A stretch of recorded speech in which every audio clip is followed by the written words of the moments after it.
ఈ వారం మన guest the best police officer.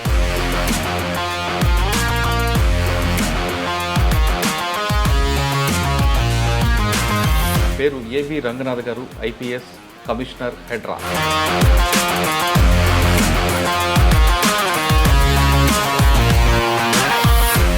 Head రీమన్లో crime diary starting first interview ఇది. ఇప్పుడు 480 తర్వాత మళ్ళీ మీ ఇంటర్వ్యూ వస్తుంది. మీ ఐ డ్రీమ్స్ మొదటి ఇంటర్వ్యూ నాతోటి మొదలెట్టినట్టు ఉంది. సో ఇది దినదినాభివృద్ధి చెందుతూ ఇప్పుడు దాదాపు 482 ఇంటర్వ్యూ అని అంటున్నారు. చాలా సంతోషం సార్. ఒకప్పుడు ఈవీడిఎం ఉన్న సంస్థని హెడ్రాగా మార్చే వెనక ప్రభుత్వం ఉద్దేశం ఏంటి? హైడ్రా అనేది ఇది అంతా కూడా ముఖ్యమంత్రి గారి ఆలోచన, రేవంత్ రెడ్డి గారి ఆలోచన అనమాట. ఎఫెక్టివ్గా చెక్ చేయాలి. ఎంక్రోచ్మెంట్ రేపు చేయాలంటే కనుక భయపడాలి. రేపు ఒకటి ఏంటంటే ఈజీగా వచ్చేసి చెరువులు ఆక్రమించేసుకోవటం, లేకపోతే పార్కులు ఆక్రమించుకోవటం. హెచ్ఎండీలో 1000 ఎకరాల భూములు ఇప్పుడు ఆల్రెడీ కబ్జా అయిపోయి చాలా మంది చేతిలో ఉంటాయి. బడాబాబులను టార్గెట్ అన్నారు. ఇక్కడ మీకు అన్ని రాజకీయ పార్టీలు శత్రులు అవుతారు. ఫస్ట్ ఏంటంటే సిస్టమ్ మీద నమ్మకం వస్తే కనుక పబ్లిక్ అంతా మనతో ఉంటారు. ఆ నమ్మకం తీసుకొచ్చేదాన్ని. నల్గొండ జిల్లా ఎస్పీ 4 సంవత్సరాలు, అక్కడే డిఐజీ. అక్కడ వెళ్ళిన తర్వాత మీకు మెయిన్ ఛాలెంజ్ చేయవచ్చు. 9 గ్యాంగ్స్ ఉండేవి. బొడ్డుపల్లి శ్రీనివాస్ అని చెప్పేసి ఒక కాంగ్రెస్ లీడర్, అతన్ని కొట్టి చంపటం. కొట్టి చంపిన తర్వాత అతని డ్రైనేజ్లో పడేసి ఇదంతా జరిగింది. ఒక మర్డర్ చేసి ఒకడిని మొండె ఒక దగ్గర, తల ఒక దగ్గర, అంటే కాళ్ళు చేతులు ఒక దగ్గర. సో వీళ్ళకి భయం అనేది చూపించాలి. కానీ మీరు పనిచేసిన టైంలోని సాయి ప్రణీత్ హత్య కేసు, దీన్ని ఆల్రెడీ కౌన్సిలింగ్ ఇచ్చిన తర్వాత కూడా ఈ బాయ్ అందరూ ఎందుకు వచ్చారు? ప్రణయ్ కేసు అండి, ఇట్స్ సెన్సేషనల్ కేసు. అది మాత్రం అక్కడ కాస్త అఫిలియేట్, బాగా డబ్బున్న వ్యక్తి. ఈ పక్కన ప్రణయ్ ఫ్రెండ్స్ ఉండేవాళ్ళు, వాళ్ళు కూడా ఏంటంటే ప్రణయ్ అని మాట్లాడుతుందని కూడా వాళ్ళు రికార్డ్ చేసి వినిపించడాలు. మారుతిరావు ప్రతీకార హత్య క్లియర్గా. మారుతిరావు కూడా మనకి సూసైడ్ చేసుకుంటారు. అది ఏం సాధించినట్లండి? నా బిడ్డని నేను మంచి కుటుంబంలో ఇవ్వాలి, మంచి భవిష్యత్తు ఇవ్వాలనుకునే తండ్రి తప్పకుండా ప్రతి తండ్రి మీరైనా అంత చేస్తారు, నేనైనా అంత చేస్తాను. వరంగల్ వెళ్ళగానే మీకు మెయిన్ ఛాలెంజ్ అవ్వచ్చు. హైదరాబాద్ తర్వాత తెలంగాణలో Warangal is big city. Ruling పార్టీలో ఉన్న వాళ్ళు, పవర్ఫుల్ వాళ్ళు, వీళ్ళందరూ కూడా దీంట్లో ఇన్వాల్వ్ అవుతారు, ఎవరైనా కానీ. వరంగల్లో మీరు ఉన్నప్పుడు ఎంతమంది ఇన్స్పెక్టర్ల మీద సస్పెండ్ చేశారు, ఎంతమంది పొలిటీషియన్ని అరెస్ట్ చేశారు? లేదు, నాకు నెంబర్ గుర్తులేదు కానీ బట్ అదే అరౌండ్ 24-25 దాకా సస్పెన్షన్స్ అయినాయి. పోలీస్ ఆఫీసర్లు ఒకరిద్దరు అరెస్ట్ అయ్యారు. అది కాకుండా మీకు బాగా గుర్తుండిపోయిన కేసులు ఉన్నాయి వరంగల్లో? ప్రీతి కేసు ఒకటి ఉన్నది, అమ్మాయి సూసైడ్ చేసుకొని చనిపోయిందనే కేసు ఒకటి. సైఫ్ హరాస్మెంట్ తట్టుకోలేక సూసైడ్ చేసుకున్నానని చెప్తారు, కానీ అమ్మాయి న్యాచురల్ డెత్ అని వస్తుంది కదా. షూర్ షాట్ అక్కడ మనకు ఉన్నటువంటి ఇన్వెస్టిగేషన్లు వచ్చినాయన్నీ కూడా డెఫినెట్గా అది మీరైతే నమ్ముతున్నారు 100%. ఆ కేసు దర్యాప్తులో, చాట్స్లో అన్నింటిలో చూసినప్పుడు కూడా. ఎందుకండి మీరు మీ డిపార్ట్మెంట్ మీద ఎక్కువగా? ఒక అతను కూడా డిస్మిస్ చేశాను, ఒక ఎస్ఐ. అతను ఒక వేరే హెడ్ కానిస్టేబుల్ లేడీతో కూడా ఆమెని సెక్షువల్ అసాల్ట్ చేయటం, రేప్ కేసులో అరెస్ట్ చేశాను. బండి సంజయ్ గారి అరెస్ట్, ఆ ఎపిసోడ్ చెప్పండి. ఎందుకంటే అంత కాంట్రవర్సీ అయింది? ఆ ఫోన్ దొరికిందా, దొరకలేదా, దొరకదా? 10th క్లాస్ అది పేపర్ లీకేజ్, అంటే పేపర్ లీక్ కాదు, మాల్ ప్రాక్టీస్. అది బయటికి వచ్చింది కూడా ఏంటంటే వాళ్ళ ఆయన బండి సంజయ్ గారు దాన్ని ఇతను చెప్పిన దాన్ని బట్టే, అంటే వీళ్ళ మధ్యలో కమ్యూనికేషన్ నడుస్తుంది. ఫోన్ వచ్చి ఉంటే మనకు చాలా ఇష్యూస్ మనకు తెలిసేదన్నమాట. గవర్నమెంట్ చెప్పింది కాబట్టి బండి సంజయ్ గారికి అరెస్ట్ అన్నది ఇప్పుడు వార్త వచ్చింది, వాస్తవం అంటారా? సార్ ఫైనల్గా చెప్పండి, ఈ డిపార్ట్మెంట్లో వచ్చే వాళ్ళకి ఏం చెప్తారు? నా దృష్టిలో పోలీసుని మించి ఉద్యమం అయితే ఉండదు. Welcome to crime diaries. ఈ వారం మన guest the best police officer. పేరు A V Ranganath garu, IPS commissioner, హెడ్రా. గతంలో ఈవీడిఎం ఉన్న సంస్థని దాన్ని అప్గ్రేడ్ చేస్తూ హెడ్రాగా మార్చారు. హెడ్రాగా మార్చిన తర్వాత ముఖ్య ఉద్దేశం ప్రభుత్వానికి కేవలం జీహెచ్ఎంసీ వరకే పరిమితం కాకుండా నగర శివార్లు కూడా విస్తరించి దాన్ని పూర్తిగా ఇందులో క్లబ్ చేసి చెరువుల రక్షణ కూడా హెడ్రాకి ఇచ్చారు. దానికి కోసం ముందుగా ఈ పోస్ట్ని ఎస్పీ క్యాడర్ నుంచి ఐజీ క్యాడర్కి అప్గ్రేడ్ చేసి మన రంగనాథ్ గారు తీసుకొచ్చి కమిషనర్గా ఇచ్చారు. రంగనాథ్ గారిని అడిగి ఈ పోస్టులో వచ్చిన తర్వాత ఈ సంస్థని ఈవీఎం నుంచి దానికి జీహెచ్ఎంసీ నుంచి హెడ్రాగా మార్చడానికి ఉద్దేశం ఏంటి, దాంట్లో ఎలాంటి పరిధులు వస్తున్నాయి, సిటీ సరౌండింగ్లో ఉన్న చెరువుల రక్షణకి పాటు భూముల రక్షణకి వాళ్ళ సంస్థ ఎటువంటి జాగ్రత్త తీసుకున్న విషయాన్ని సార్ నేను తెలుసుకున్నాను. సార్ నమస్తే అండి. నమస్కారం మురళి. అండి. థ్యాంక్ యూ సార్ 2016 అనుకుంటా మీ ఎంట్రీ ఫస్ట్ మీ ఇంట్లో చేశారు. హైడ్రీమన్లో crime diary starting first entry మీది.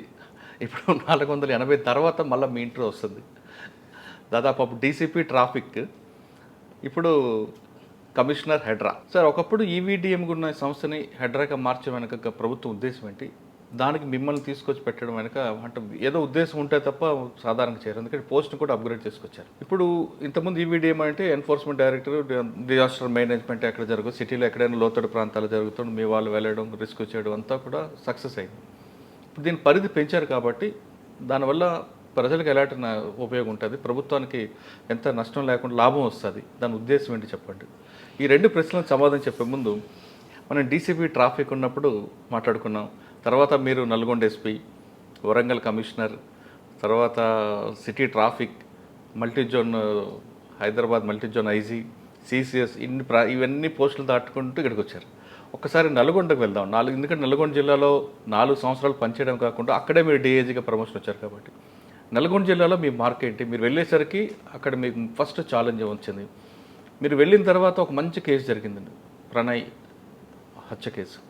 ఆ కేసులో మీరు చేసిన యాక్ట్ ఎలాగొచ్చింది? ఇంకా అదే కాకుండా చాలా కేసులు ఉన్నాయి.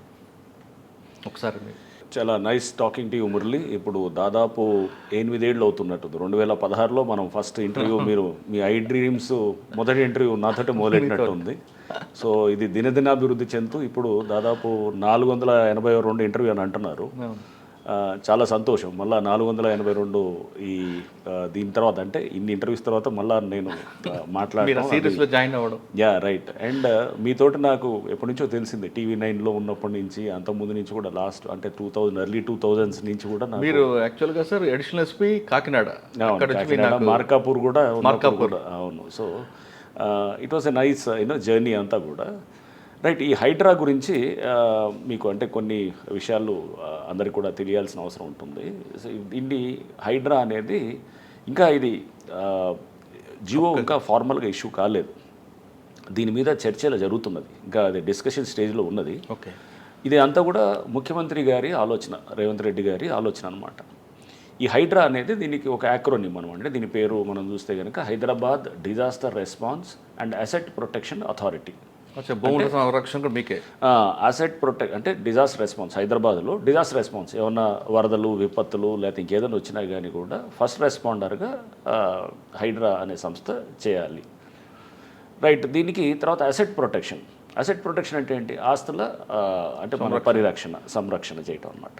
సో ఆస్తులు అంటే ఏముంటుంది? ప్రభుత్వ ఆస్తులు, చెరువులు, నెక్స్ట్ గవర్నమెంట్ భూములు, నాలాలు, లేకపోతే పార్కులు, లేకపోతే ఏమన్నా ఉంటాయి మన బరియల్ గ్రౌండ్స్, ఇట్లా ఏదైనా కానీ ఓపెన్ స్పేసెస్, ఆడే గ్రౌండ్స్, ఇవన్నీ కూడా ప్రభుత్వ ఆస్తుల కింద వస్తాయి. వీటిల్ని అసెట్ ప్రొటెక్షన్లో చేస్తూ ఇంకా మనం దాంట్లో ఇంకా కొన్ని ఇతర దాంట్లో అధికారాలు, పవర్స్ కూడా ఉన్నాయన్నమాట. సో దీనికి బ్యాక్గ్రౌండ్ కూడా చూస్తే కనుక 2019లో ఈ ఆర్గనైజేషన్ ఒకటి క్రియేట్ చేయడం జరిగిందనమాట. డైరెక్టరేట్ ఈవీడిఎం అనమాట, directorate of enforcement vigilance and disaster management. ఇది జిహెచ్ఎంసీలో తయారు చేయబడ్డ ఒక ఇదనమాట, ఒక ఆర్గనైజేషన్. ఈ డైరెక్టరేట్కి ఒక ఎస్పీ స్థాయి అధికారి, ఒక ఐపీఎస్ స్థాయి అధికారి ఉంటూ వచ్చారు. అంతకుముందు విశ్వజిత్ కంపాటి అని చెప్పి ఒక ఐపీఎస్ ఆఫీసరు ఆయన ఉన్నారు. తర్వాత ప్రకాష్ రెడ్డి కూడా ఆయన తర్వాత 2023లో ఆయన రావటం. సో ఇదంతా కూడా ఒక ఎస్పీ స్థాయి అధికారిగా జిహెచ్ఎంసీలో భాగంగా ఉండిందనమాట. సో ఈవీడిఎం అంటే ఏంటి? ఎన్ఫోర్స్మెంటు, విజిలెన్సు, డిజాస్టర్ మేనేజ్మెంట్. ఈ అంటే ఎన్ఫోర్స్మెంటు, వి అంటే విజిలెన్సు, డి అంటే డిజాస్టర్ మేనేజ్మెంట్. ఎన్ఫోర్స్మెంట్ అంటే ఏం చేస్తారు? ఎన్ఫోర్స్మెంట్ అంటే సేమ్ ఇదే, చెరువులు ప్రొటెక్ట్ చేయటం, లేకపోతే కనుక వాళ్ళు దాన్ని సెక్యూరిటీ గార్డ్స్ అది ఉండి అక్కడ ఎవరిని ఆక్రమిస్తుంటే కనుక వాళ్ళని వాళ్ళ మీద చర్యలు తీసుకోవటం, ఆక్రమణలు అంటే కాకుండా దానికి అంటే ఎంక్రోచ్ అవ్వకుండా కాపాడటం, ఆల్రెడీ ఆక్రమించిన దాన్ని మళ్ళీ వెనక్కి రిట్రీవ్ చేయటం, ఇట్లా అనేది ఎన్ఫోర్స్మెంట్లో భాగంగా ఉంది. సో ఎన్ఫోర్స్మెంట్ ఇప్పుడు ఇందాక ఏదైతే కనుక మనం చూసామో ప్రభుత్వ ఆస్తులన్నింటినీ కూడా కాపాడటం అనేది ఎన్ఫోర్స్మెంట్లో భాగం అనమాట. ప్రభుత్వ ఆస్తులు అంటే ఏముంది? పార్కులు, లేకపోతే చెరువులు, నాలాలు, ఇంతే కాకుండా ప్రభుత్వ గ్రౌండ్స్, బరియల్ గ్రౌండ్స్, ఇవన్నీ కూడా దాంట్లో వచ్చేది. అంటే ఇవన్నీ కూడా ఎన్ఫోర్స్మెంట్లో కాపాడటానికి అసెట్స్ అనమాట, అసెట్స్ కాపాడటం. దీంట్లో కూడా మళ్ళీ ఇది కూడా ఉండేది ఏదంటే, ఇప్పుడు సపోజ్ ఎవరన్నా 2 అంతస్తులకి పర్మిషన్ తీసుకొని, బిల్డింగ్ పర్మిషన్ తీసుకొని వాళ్ళు 4 అంతస్తులు 5 అంతస్తులు కడుతున్నారు అనుకోండి. సో అది కూడా అప్పుడు ఉన్నటువంటి ఈవీడిఎం వాళ్ళ పరిధిలోకి వచ్చేదన్నమాట. వచ్చి వాళ్ళు అది కూడా యాక్ట్ చేయొచ్చు అనేది అట్లా ఇచ్చారు అధికారులు. అంటే ఇదంతా కూడా 2019లో ఒక 888 జీవో అని ఉంటుంది, దాని కింద ఈ అధికారులన్నీ కూడా వచ్చాయన్నమాట. అది కాకుండా హోర్డింగ్స్ మీద ఫైన్ వేయడం అది కూడా ఉంటుంది. అంటే వాళ్ళకి ఫైన్స్ వేయటము, అడ్వర్టైజ్మెంట్స్ మీద కూడా ఇది ఎన్ఫోర్స్మెంట్ చేయటం, అవి కూడా అన్ని దాంట్లో కూడా వస్తుంది అనమాట. ఎన్ఫోర్స్మెంట్లో ఇవన్నీ. నెక్స్ట్ ఇంతే కాకుండా విజిలెన్స్ అంటే ఎన్ఫోర్స్మెంట్ విజిలెన్స్. వి అంటే ఏంటంటే, ఈ అధికారులు ఎవరైతే కనుక జిహెచ్ఎంసీలో ఉన్నటువంటి అధికారులు వాళ్ళు కనుక ఎవరైనా అవినీతికి పాల్పడుతున్నట్టు కానీ, లేదా వాళ్ళ విధులు సక్రమంగా నిర్వహించకపోయినప్పుడు కానీ వాళ్ళ మీద విజిలెన్స్ రిపోర్ట్స్ జనరేట్ చేసి కమిషనర్ జిహెచ్ఎంసీకి పంపించాలి అనేది అప్పుడు దాని కింద ఉన్నటువంటి అరేంజ్మెంట్ అనమాట. సో విజిలెన్స్ ఆస్పెక్ట్ అదనమాట. లేదా ఎవరైనా కానీ నెగ్లిజెంట్గా సపోజ్ ఓ బిల్డింగ్ పర్మిషన్ ఇచ్చారు, ఇచ్చిన తర్వాత దాని మీద 2-3 అంతస్తులు కట్టారు, సో దానికి అడిషనల్గా కట్టారు, పర్మిషన్ లేకుండా కట్టారు, సో వాళ్ళ మీద కూడా చర్యలు తీసుకోవడానికి అట్లా ఉంది. నెక్స్ట్ డిజాస్టర్ మేనేజ్మెంట్ అంటే మీకు తెలుసు, మామూలుగా వర్షాలు వచ్చినప్పుడు ఎక్కడన్నా రోడ్ల మీద వాటర్ నిలిచినా కానీ కూడా వీళ్ళు ఇమీడియట్గా ఫస్ట్ రెస్పాండర్ కింద వెళ్ళి ఈ టీమ్స్ ఉంటాయి, డిఆర్ఎఫ్ టీమ్స్ ఉంటాయి, ఈ టీమ్స్ అంతా కూడా డిజాస్టర్ రెస్పాన్స్ ఫోర్స్ అని ఉంటుంది. ఈ టీమ్స్ కూడా వెళ్ళి ఇమీడియట్గా అక్కడ క్లియర్ చేయటం, వాటర్ని అంతా కూడా లాగింగ్ అంతా క్లియర్ చేసేదానికి ఈ డిఆర్ఎఫ్ టీమ్స్ ఉంటాయి అన్నమాట. ఇంతేకాకుండా ఏమైనా వరదలు వచ్చినప్పుడు, లేకపోతే ఏమైనా ఫైర్ యాక్సిడెంట్స్ అయినప్పుడు, బిల్డింగ్ కొలాప్స్ అయినప్పుడు కూడా ఈ డిఆర్ఎఫ్ టీమ్స్ యాక్ట్ చేస్తాయి. బట్ మెయిన్గా యాక్ట్ చేసేది ఇప్పుడు వరదలు వచ్చినప్పుడు కానీ, లేకపోతే ఏమైనా ఫైర్ యాక్సిడెంట్ అయినప్పుడు మళ్ళీ ఫైర్ డిపార్ట్మెంట్ ఉంటుందన్నమాట. అది state disaster response and fire services authority అది ఒకటి ఉందన్నమాట, అదొక డిపార్ట్మెంట్ ఉంది. ఆ డిపార్ట్మెంట్ వాళ్ళ ఇది ఉంటుంది. ఇప్పుడు వీళ్ళు కూడా అసిస్ట్ చేస్తారనమాట దాంట్లో. అంటే మేజర్ విపత్తులు అయితే వాళ్ళు చూస్తారు, బట్ చిన్న వర్షాలు ఇట్లాంటి ఏమన్నా ఇది వచ్చి రోడ్లు ఇది అనేది ఇది చూస్తుంటారు. సో ఈ ఈవీడిఎం అనేది ఇది జిహెచ్ఎంసీ పరిధిలో ఉండింది. దీని అధికారాలు కూడా ఎక్కడ దాకా ఉండేది, ఓన్లీ జిహెచ్ఎంసీ వరకే ఉండేదన్నమాట. దీని తర్వాత ఇప్పుడు ముఖ్యమంత్రి గారు రేవంత్ రెడ్డి గారు వారి ఆలోచన ఏంటంటే, ఇది ఉన్నా కానీ కూడా జిహెచ్ఎంసీలో అంతర్భాగం అవ్వటం వల్ల ఎఫెక్టివ్గా అనుకున్నంత ఎఫెక్టివ్గా చేయలేకపోయింది. ఎందుకంటే ఎంక్రోచ్మెంట్స్ని చెక్ చేయటం, చాలా చెరువులు నాలాలు కూడా కబ్జా అవుతూనే ఉన్నాయి, దాని మీద పెద్ద యాక్షన్ కూడా పెద్ద లేదు. అండ్ ఎందుకంటే అది పార్ట్ ఆఫ్ ద సిస్టంలో ఉంది కాబట్టి, సో దీన్ని ఇంకా మోర్ ఎఫెక్టివ్గా చేయాలంటే కనుక దీన్ని ఒక ఇండిపెండెంట్ సంస్థగా తయారు చేయాలి అనేది ఉండిందనమాట. ఇండిపెండెంట్ సంస్థగా తయారు చేసి దీనికి డైరెక్ట్గా ఏంటంటే ముఖ్యమంత్రి గారి దాని కంట్రోల్లో ఉండేటటువంటి ఏజెన్సీగా తయారు చేస్తూ, దీనికి ఫండింగు అంతా కూడా సపరేట్గా చేస్తూ, బడ్జెటింగ్ అంతా ప్లస్ డైరెక్ట్గా దీనికి ఒక ఐజీ స్థాయి అధికారి, ఇంకా కొంతమంది ఎస్పీలు ఇట్లా అంతా రకరకాల అన్ని మల్టీ డిసిప్లినరీ, అంటే అన్ని ఏజెన్సీస్ కూడా ఉంటాయి. దీంట్లో ఇరిగేషన్ అధికారులు ఉంటారు, రెవెన్యూ వాళ్ళు ఉంటారు, సర్వేయర్స్ ఉంటారు, రిజిస్ట్రేషన్ డిపార్ట్మెంట్ వాళ్ళు ఉంటారు, నెక్స్ట్ ఇంకా ఫారెస్ట్ డిపార్ట్మెంట్ వాళ్ళు ఉంటారు, ఇంకా ప్రతి డిపార్ట్మెంట్ అంటే దీని మల్టీ డిసిప్లినరీ దీంట్లో ఉండేటట్టు చేయాలనేది వారి ఆలోచన అన్నమాట. సో ఈ ఆలోచన నుంచి బేసికల్గా ఏంటంటే ఎఫెక్టివ్గా చెక్ చేయాలి. ఎంక్రోచ్మెంట్ రేపు చేయాలంటే కనుక భయపడాలి. రేపు ఒకటి ఏంటంటే ఈజీగా వచ్చేసి చెరువులు ఆక్రమించేసుకోవటం, లేకపోతే పార్కులు ఆక్రమించుకోవటం చేసిన తర్వాత అదంతా మొత్తం వాడు ఎకరాల కొద్దీ ఆక్రమించుకొని తర్వాత దాన్ని ఇది లేకుండా ఉండటానికి. సో దీని మీద ఆల్రెడీ చాలా రౌండ్స్ ఆఫ్ డిస్కషన్స్ కూడా ముఖ్యమంత్రి గారి సమక్షంలో జరిగినాయి అన్నమాట. సో దీంట్లో ఇంకా అంటే మనం ఇప్పుడు నన్ను ప్రస్తుతానికి కమిషనర్ ఈవీడిఎం అని అంటారు. హైడ్రా కింద రూపాంతరం చెందడానికి ఇంకో కొన్ని రోజులు పడుతుందన్నమాట. బహుశా ప్రాబ్లీ ఒక 15 days ఆర్ 1 month అట్లా పడుతుండొచ్చు ఆ జియో వచ్చేదానికి ఇది అవుతుందన్నమాట. సో దీనికి పలు రౌండ్స్ ఆఫ్ డిస్కషన్స్ అన్నీ అవుతున్నాయి. దీంట్లో అంతా కూడా లోతుగా పరిశీలన చేసిన తర్వాత ఒక మొత్తం డీటెయిల్డ్ ఒక జియోని కూడా ఇవ్వడానికి కూడా ప్రభుత్వం వైపు నుంచి కూడా చాలా ఇదిగా ఉన్నారు. సో ముందుగానే ఇది ఒక ఐజీ స్థాయి పోస్టు ఉంటుంది కాబట్టి అని చెప్పేసి నాకు చెప్పినప్పుడు కూడా ఇది ఒక హైడ్రా అనేది అంటే ఇది ఒక స్టేట్ అది మొత్తం disaster response and asset protection అథారిటీగా ఉంటుంది కాబట్టి మీరు అంటే నన్ను ముందుగానే నాకు చెప్పారు పోస్టింగ్ చేసే ముందు, ఇది పోస్టు ఇది చాలా ఇంపార్టెంట్ పోస్టు మీకు ఇచ్చేస్తున్నాం అని అంటే తప్పకుండా. అంటే ఫస్ట్లో నాకు ఇది డిజాస్టర్ రెస్పాన్సు దీనికంటే ఇది నేను law and order plus traffic crimes ఇవన్నీ నా స్పెషలైజేషన్. సో ఫస్ట్లో నేను అంటే డిజాస్టర్ రెస్పాన్స్కి నేను చేసేది పెద్దగా ఏముంటుంది అనేది అనుకున్నాను. బట్ తర్వాత నాకు చెప్పడం జరిగింది, ఇది లేదు మీరు అనుకున్నట్టు డిజాస్టర్ రెస్పాన్స్ కాదు, ఇది చాలా విస్తృతమైన పోస్ట్ ఇది. సో దీంట్లో చాలా ఎఫెక్టివ్గా చేయొచ్చు, సిటీకి నిజంగా మంచి చేయాలనుకుంటే కనుక చేయొచ్చు అనుకున్నప్పుడు తప్పకుండా ఒక మంచి ఇది ఒక ఆపర్చునిటీ. సిటీని మనం అనే సిటీని మనం బాగు చేసుకోవడానికి ఒక ఇంతకన్నా మంచి అవకాశం ఉండదు. అందులో ఎస్పెషలీ సీఎం గారి నుంచే ఈ రావటం అనేది వచ్చినప్పుడు మనం డెఫినెట్గా ఈ అవకాశాన్ని మనం చేసి పబ్లిక్ మనం మంచి చేయడానికి ఇది ఒక వేదిక అవుతుంది ఈ పోస్ట్ అని నేను అనుకున్నాను.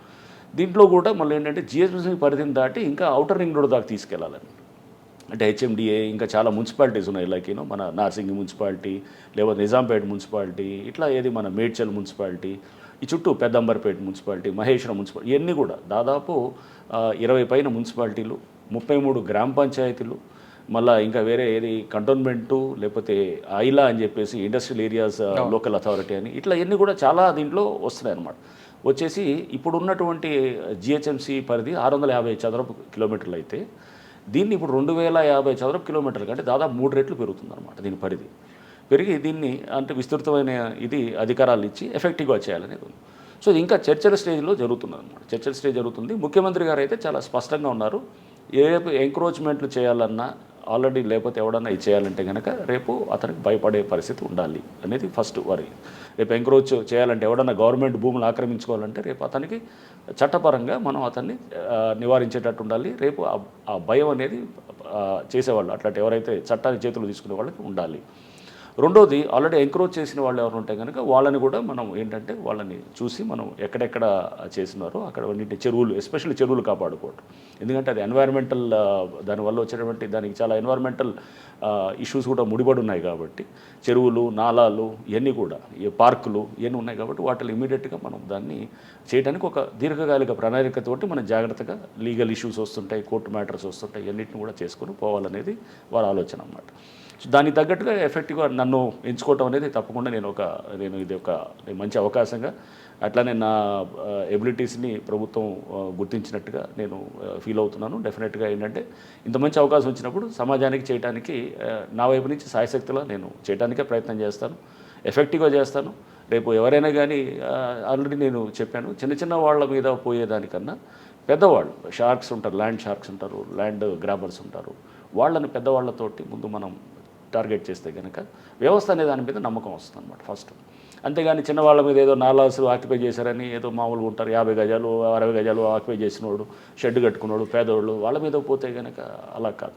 చాలామంది బడాబాబులు ఉన్నారు, వాళ్ళందరూ కూడా ముందు ఆ లిస్టు తీసి అసలు ఎక్కడ ఉన్నాయి ముందు, అంటే డేటాబేస్ కూడా చాలా సరిగ్గా లేదు. డేటాబేస్ చాలా పనిచేయాల్సి ఉందన్నమాట. నువ్వు రాగానే ఇమీడియట్గా వెళ్ళి ఏదో కొలగొడతామని ఎక్స్పెక్ట్ చేయడం కూడా కరెక్ట్ కాదు. సో దీనికి చాలా హోంవర్క్ చేయాల్సి వస్తుంది. చాలా మీటింగ్స్ పెట్టి లేక్స్ మీద మీటింగ్ పెట్టాను ఆల్రెడీ. అంటే వచ్చి 15 రోజుల్లో కూడా చాలా మీటింగ్స్ అరేంజ్ చేస్తున్నాం. మన సిటీ ప్లానర్స్తో మీటింగ్ పెడుతున్నాము, పెట్టేసి నెక్స్ట్ ఇంకా చెరువుల వైపు ఫైళ్ళు మెయింటైన్ చేయాలని చూస్తున్నాం. ఈ చెరువు వైజ్గా, అంటే మనకి ఎట్లయితే పోలీస్ స్టేషన్లో కేసు వైజ్గా ఉంటుందో ఇక్కడ ఈ చెరువు వైజ్ ఫైల్ ఉండాలన్నమాట. అసలు ఎక్కడ ఉంది ఎఫ్టీఎల్, ఫుల్ ట్యాంక్ లెవెల్, అంటే నీళ్లు ఫుల్గా వస్తాయి కనుక ఎక్కడ ఉంటుంది water. And next buffer zone, అంటే కొంచెం ఇంకా ఎఫ్టీఎల్ దాటిన తర్వాత బఫర్ జోన్ ఉంటుంది. సో ఈ ఎఫ్టీఎల్లో యాక్చువల్గా ఏది కట్టకూడదు, ఎఫ్టీఎల్లో కానీ బఫర్ జోన్లో కానీ ఏం కట్టకూడదు. బట్ చాలా చోట్ల ఎఫ్టీఎల్ కాదు, చెరువులో పూర్తి చేసిన పరిస్థితులు ఉన్నాయి, నాలాలు పూర్తి. సో చాలా పెద్ద ఇది ఉంటుంది దీంట్లో, ఎందుకంటే చాలా కోర్టు లిటిగేషన్స్ కూడా ఉంటాయి. సో అందుకు చాలా స్ట్రాంగ్ లీగల్ టీం పెట్టాలి, చాలా కన్విక్షన్ తోటి పనిచేసేవాళ్ళు. అంటే రేపు చాలా అంటే ఇది మన సమాజాన్ని బాగు చేసుకోవడానికి మనం ఇంతకన్నా మంచి అవకాశం ఉండదు అనుకునేటటువంటి వాళ్ళతోటి హైదరాబాద్ని వల్ల మనం జాగ్రత్తగా చేసుకోవాలి. లేదా ముందు ఏమవుతుందంటే ఈ నాలాలు ఇవన్నీ పోవటం, ఆక్రమించుకోవటంతో మనకి అంత వరదలు వస్తాయి కనుక మనం చూసాం, చిన్నపాటి వర్షం వచ్చినా కానీ కూడా మొత్తం ఇది జరుగుతుందన్నమాట. ఇది మొత్తం వాటర్ లాగింగ్ అయిపోతుంది. చెరువులు లేవు, నీళ్లు పోవడానికి చెరువులు అన్నీ పూడ్చిపోయినాయి. నెక్స్ట్ ఎటు పోవాలి, నీళ్ళంతా మన హైదరాబాద్ సిటీలో నిలుస్తాయి అన్నమాట. సింపుల్. అంటే ఇప్పుడు చేయాల్సింది కూడా దీంట్లో పెద్ద మనం అంటే మేము ఏదో దీన్ని మొత్తం రూపురేఖలు మార్చేస్తాం హైదరాబాద్ అనేది నేను అంత ప్రగల్భాలు ఏం మాట్లాడను. సింపుల్ థింగ్స్ చేయాల్సినవి కొన్ని ఉన్నాయి. సింపుల్ థింగ్స్ ఏం చేయొచ్చు, వర్షం పడ్డప్పుడు మేము ఉదాహరణకు కొన్ని వర్షం పడటానికి గుంతలు ఉంటాయి, ఏది మన క్యాచ్ పిట్స్ అంటాం. వచ్చిన ఫస్ట్ 4-5 రోజులు క్యాచ్ పిట్స్ ఇన్స్పెక్ట్ చేసాం. ఆ క్యాచ్ పిట్స్లో అంతా మట్టి నిలిచిపోయింది అనమాట, మట్టిని పూడ్చిపోయింది మొత్తం. క్యాచ్ పిట్స్ అంతా మట్టితోటి ఉంది. లైక్ పెద్ద water logging points like Madhapur junction, లేకపోతే బయోడైవర్సిటీ జంక్షను, పెద్ద జంక్షన్స్లో ఎక్కడైతే నీళ్ళు ఎప్పుడు నిలుస్తాయో అక్కడ పూర్తిగా మట్టితోటి నిలిచిపోయినాయి అనమాట. నిలిచిపోయి పైప్ లైన్స్, అంటే ఒక క్యాచ్ పిట్ నుంచి ఇంకో క్యాచ్ పిట్, ఇక్కడ వాటర్ తింటే ఇప్పుడు దాంట్లో వెళ్తుంది అంతా కూడా డ్రైన్ అవుట్ అవుతుంది. అక్కడి నుంచి ఇంకో వెళ్ళాలంటే కూడా ఇంకో పైప్ ఆ పైప్ కూడా మొత్తం పూడ్చిపోయింది అనమాట సిల్ట్ తోటి. అంటే వచ్చిన మట్టితోటి పూడ్చిపోయి ఆ పేపరు చెత్త చెదరం అంతా వచ్చి మొత్తం దాంతో పూడ్చేస్తుంది. అప్పుడు పడ్డ వాటర్ ఎంత అవుతుంది వెళ్ళటానికి, మెల్లిగా వెళ్తుంటుంది. ఇప్పుడు బాత్రూంలో ఎట్లా ఉంటుంది, మనం కనుక చెత్త అంతా ఉందనుకోండి, ఏది మన డ్రైన్ అవుట్ అయ్యే దగ్గర అక్కడ ఇది ఉంటే కనుక న్యాచురల్గా 10 నిమిషాలు పడుతుంది అనుకోండి, అదే దాన్ని అంతా క్లీన్ చేస్తే నిమిషాలు వెళ్ళిపోతుంది. సేమ్ లాజిక్ అనమాట. ఇక్కడ కూడా మనం ఈ మట్టిని గంతగా క్లీన్ చేస్తే గంటలో వెళ్ళే వాటర్ 10 నిమిషాల్లో తీసేయచ్చు. ట్రాఫిక్ జామ్ని 50 నిమిషాలు తగ్గించినట్టే కదా. సో నేను ట్రాఫిక్లో కూడా 4.5 ఏళ్ళు పనిచేసే కాబట్టి నాకు తెలిసి ఎంత ఎఫెక్ట్ ఉంటుందని. అప్పుడు నేను చెక్ చేసేవాడిని, వెళ్ళి ఈ క్యాచ్ బిట్లని చెక్ చేస్తుండేవాడిని. చెక్ చేసి అప్పుడు క్వశ్చన్ చేసేవాడు ఇలా మున్సిపాలిటీస్ వాళ్ళని అప్పుడు అనేది. సో అంటే దీన్ని చిన్న చిన్న మనం పెద్ద పైప్ లైన్లు మార్చేసి నాలాలంతా మనం పెద్ద వైడైన్ చేసేసి పెద్ద చేసేదానికన్నా ముందు మన చేతిలో ఉన్న చిన్న చిన్న వాటిని కరెక్ట్ చేస్తే కనుక పని చేయించాలి. అక్కడ ఫస్ట్ అక్కడ ఉన్నటువంటి సిల్ట్ తీసే వాళ్ళతో పని చేయించాలి. అక్కడ ఇచ్చినటువంటి కాంట్రాక్టర్స్ ఎవరైతే ఉన్నారో వాళ్ళు పని చేయాలి. వాళ్ళు టెండర్ డాక్యుమెంట్స్ కూడా చూసినప్పుడు వాళ్ళు క్లియర్గా సిల్ట్ తీయాలని ఉంది. మరి ఎందుకు తీయట్లేదు అంటే పని చేయించట్లేదు. వాళ్ళతో పని చేయిస్తే కనుక ముందు సగం ప్రాబ్లమ్ సాల్వ్ అవుతాయి అన్నమాట. సో ఈ చిన్న చిన్న వాటిల్ని ముందు మనం చేస్తూ బాధ్యత పెంచాలన్నమాట. సో ముఖ్యమంత్రి గారి ఆలోచన కూడా ఏంటంటే అకౌంటబిలిటీ మనం ఫిక్స్ చేసేటట్టు చేయాలని. డెఫినెట్గా ఇప్పుడు సపోజ్ ఒక ఎంక్రోచ్మెంట్ వచ్చిందనుకోండి, అక్కడున్న అధికారి ఏం చేస్తున్నాడు, అతను ఎందుకు బాధ్యత చేయకూడదు? న్యాచురల్ రేపు అతను బాధ్యత అవుతాడు. నీ ఆ ఏరియాలో ఉన్న అతను ఎంక్రోచ్మెంట్ కట్టి ఒక ఓసీ తీసుకొస్తారు, 2 అంతస్తులు కట్టి 5 అంతస్తులు కడతాడు దాన్ని, మరి అతను బాధ్యతే కదా. తెలిసినప్పుడు కొలగొట్టాలి కదా. ఎందుకు కొలగొట్టలేదు అంటే చూసి చూడనట్టు ఎందుకు పోతున్నావు? డెఫినెట్గా అది నెగ్లిజెన్స్ అని ఉండాలి, అది కన్నైవెన్స్ అని ఉండాలి. అట్లనే తీసుకుంటాను. సో ఇవన్నీ కూడా అంటే విజిలెన్స్ యాంగిల్లో కూడా పవర్స్ ఇవ్వాలనేది కూడా ఉంది. ఆల్రెడీ ఉన్నాయి, ఈవీడిఎంలో ఆ పవర్స్ ఉన్నాయి. దాన్ని ఇంకా స్ట్రాంగ్గా ఇవ్వాలనేది సీఎం గారి ఆలోచన. ఇంకా ఏంటంటే బహుశా ఒక పోలీస్ స్టేషన్ కూడా క్రియేట్ చేయాలనేది మొత్తం దీనన్నిటికీ ఇది నిన్న చర్చించినప్పుడు కూడా అంటే ఇదంతా చర్చ స్టేజ్లో ఉన్నాయి. సో బహుశా త్వరలో ఒక కార్యరూపం చేస్తుంది. బట్ ముఖ్యమంత్రి గారు అయితే చాలా స్పష్టంగా ఉన్నారు, మనం కమ్ వాట్ మే దీన్ని మనం చెక్ చేయాలి. ఈ గ్రాబింగ్లు, ఈ ఎంక్రోచ్మెంట్స్ ఇదంతా చెక్ చేయకపోతే హైదరాబాద్ ముందు కూడా మనం చూసాం. మనం బాంబే వర్షాలు వస్తే ఎట్లా అయింది, బెంగళూరు వస్తే ఎట్లా అయింది, ఇదంతా ఆ పరిస్థితి వచ్చేసి రేపు మొత్తానికి ఇక్కడ వ్యవస్థలన్నీ మొత్తం ఇదైపోయి సిటీ అంతా అతలాకుతలం అయిపోయి ఆ పరిస్థితి రాకూడదు. ఎందుకంటే ఇప్పుడు మనం ఇంకా ఆల్ ద మోర్ ఇప్పుడు అవసరం గ్రీన్ హౌస్ ఎఫెక్ట్ తోటి, గ్లోబల్ వార్మింగ్ తోటి, దీంతో వర్షాలు కూడా మనకి చాలా క్లైమాటిక్ ప్యాటర్న్స్ చాలా చేంజ్ అయిపోయి క్లైమాటిక్ ప్యాటర్న్స్ చేంజ్ అవడంతో ఇప్పుడు మన ఇంటెన్సిటీ ఆఫ్ ప్రెసిపిటేషన్ సడన్గా పెరిగిపోతుంది. ఇప్పుడు 10 సెంటీమీటర్స్ వస్తున్నాయి అన్నమాట. హైదరాబాద్ 2 సెంటీమీటర్స్ 3 సెంటీమీటర్స్ తీసుకోవడానికి ఉండేటటువంటిది. ఇంతకుముందు మనకి ఏంటంటే ఒక స్లో అంటే మామూలు చాలా స్టడీ రెయిన్ఫాల్ ఉండేదానికి ఇప్పుడు ఇంటెన్సివ్ ప్రెసిపిటేషన్ అన్నమాట. సడన్గా ఒక గంటలో పడిపోద్దాం. పడ్డప్పుడు ఆల్ ద మోర్ చాలా మన దగ్గర ఈ సిస్టమ్స్ కొంచెం జాగ్రత్తగా ఉండాలన్నమాట. అంటే ఇది దీనికి సంబంధించి చెరువుల్లోకి నీళ్ళు వెళ్ళి నిలిచేటటువంటి పరిస్థితి ఉండాలి, నాలాసు తీయాలి. సో తీసేటప్పుడు ముందు మనము చాలా జాగ్రత్తగా ఒక స్ట్రాటజీ ప్రకారం చేయాలి. ఊరిని ఏదో తొందరపడి మనం ఏదో చేయటం అనేది కాకుండా చాలా ఒక స్పష్టమైన కార్యాచరణతో పోవాలి. సార్ మీరు జిహెచ్ఎంసీ వరకు ఓకే, ఇప్పుడు హెచ్ఎండిఏ కూడా క్లబ్ అవుతుంది. హెచ్ఎండిఏలో 1000 ఎకరాల భూములు ఇప్పుడు ఆల్రెడీ కబ్జా అయిపోయి చాలామంది చేతిలో ఉన్నాయి. కోట్లాది రూపాయల ప్రభుత్వ ధనం అంతా వాళ్ళ చేతిలో ఉంది.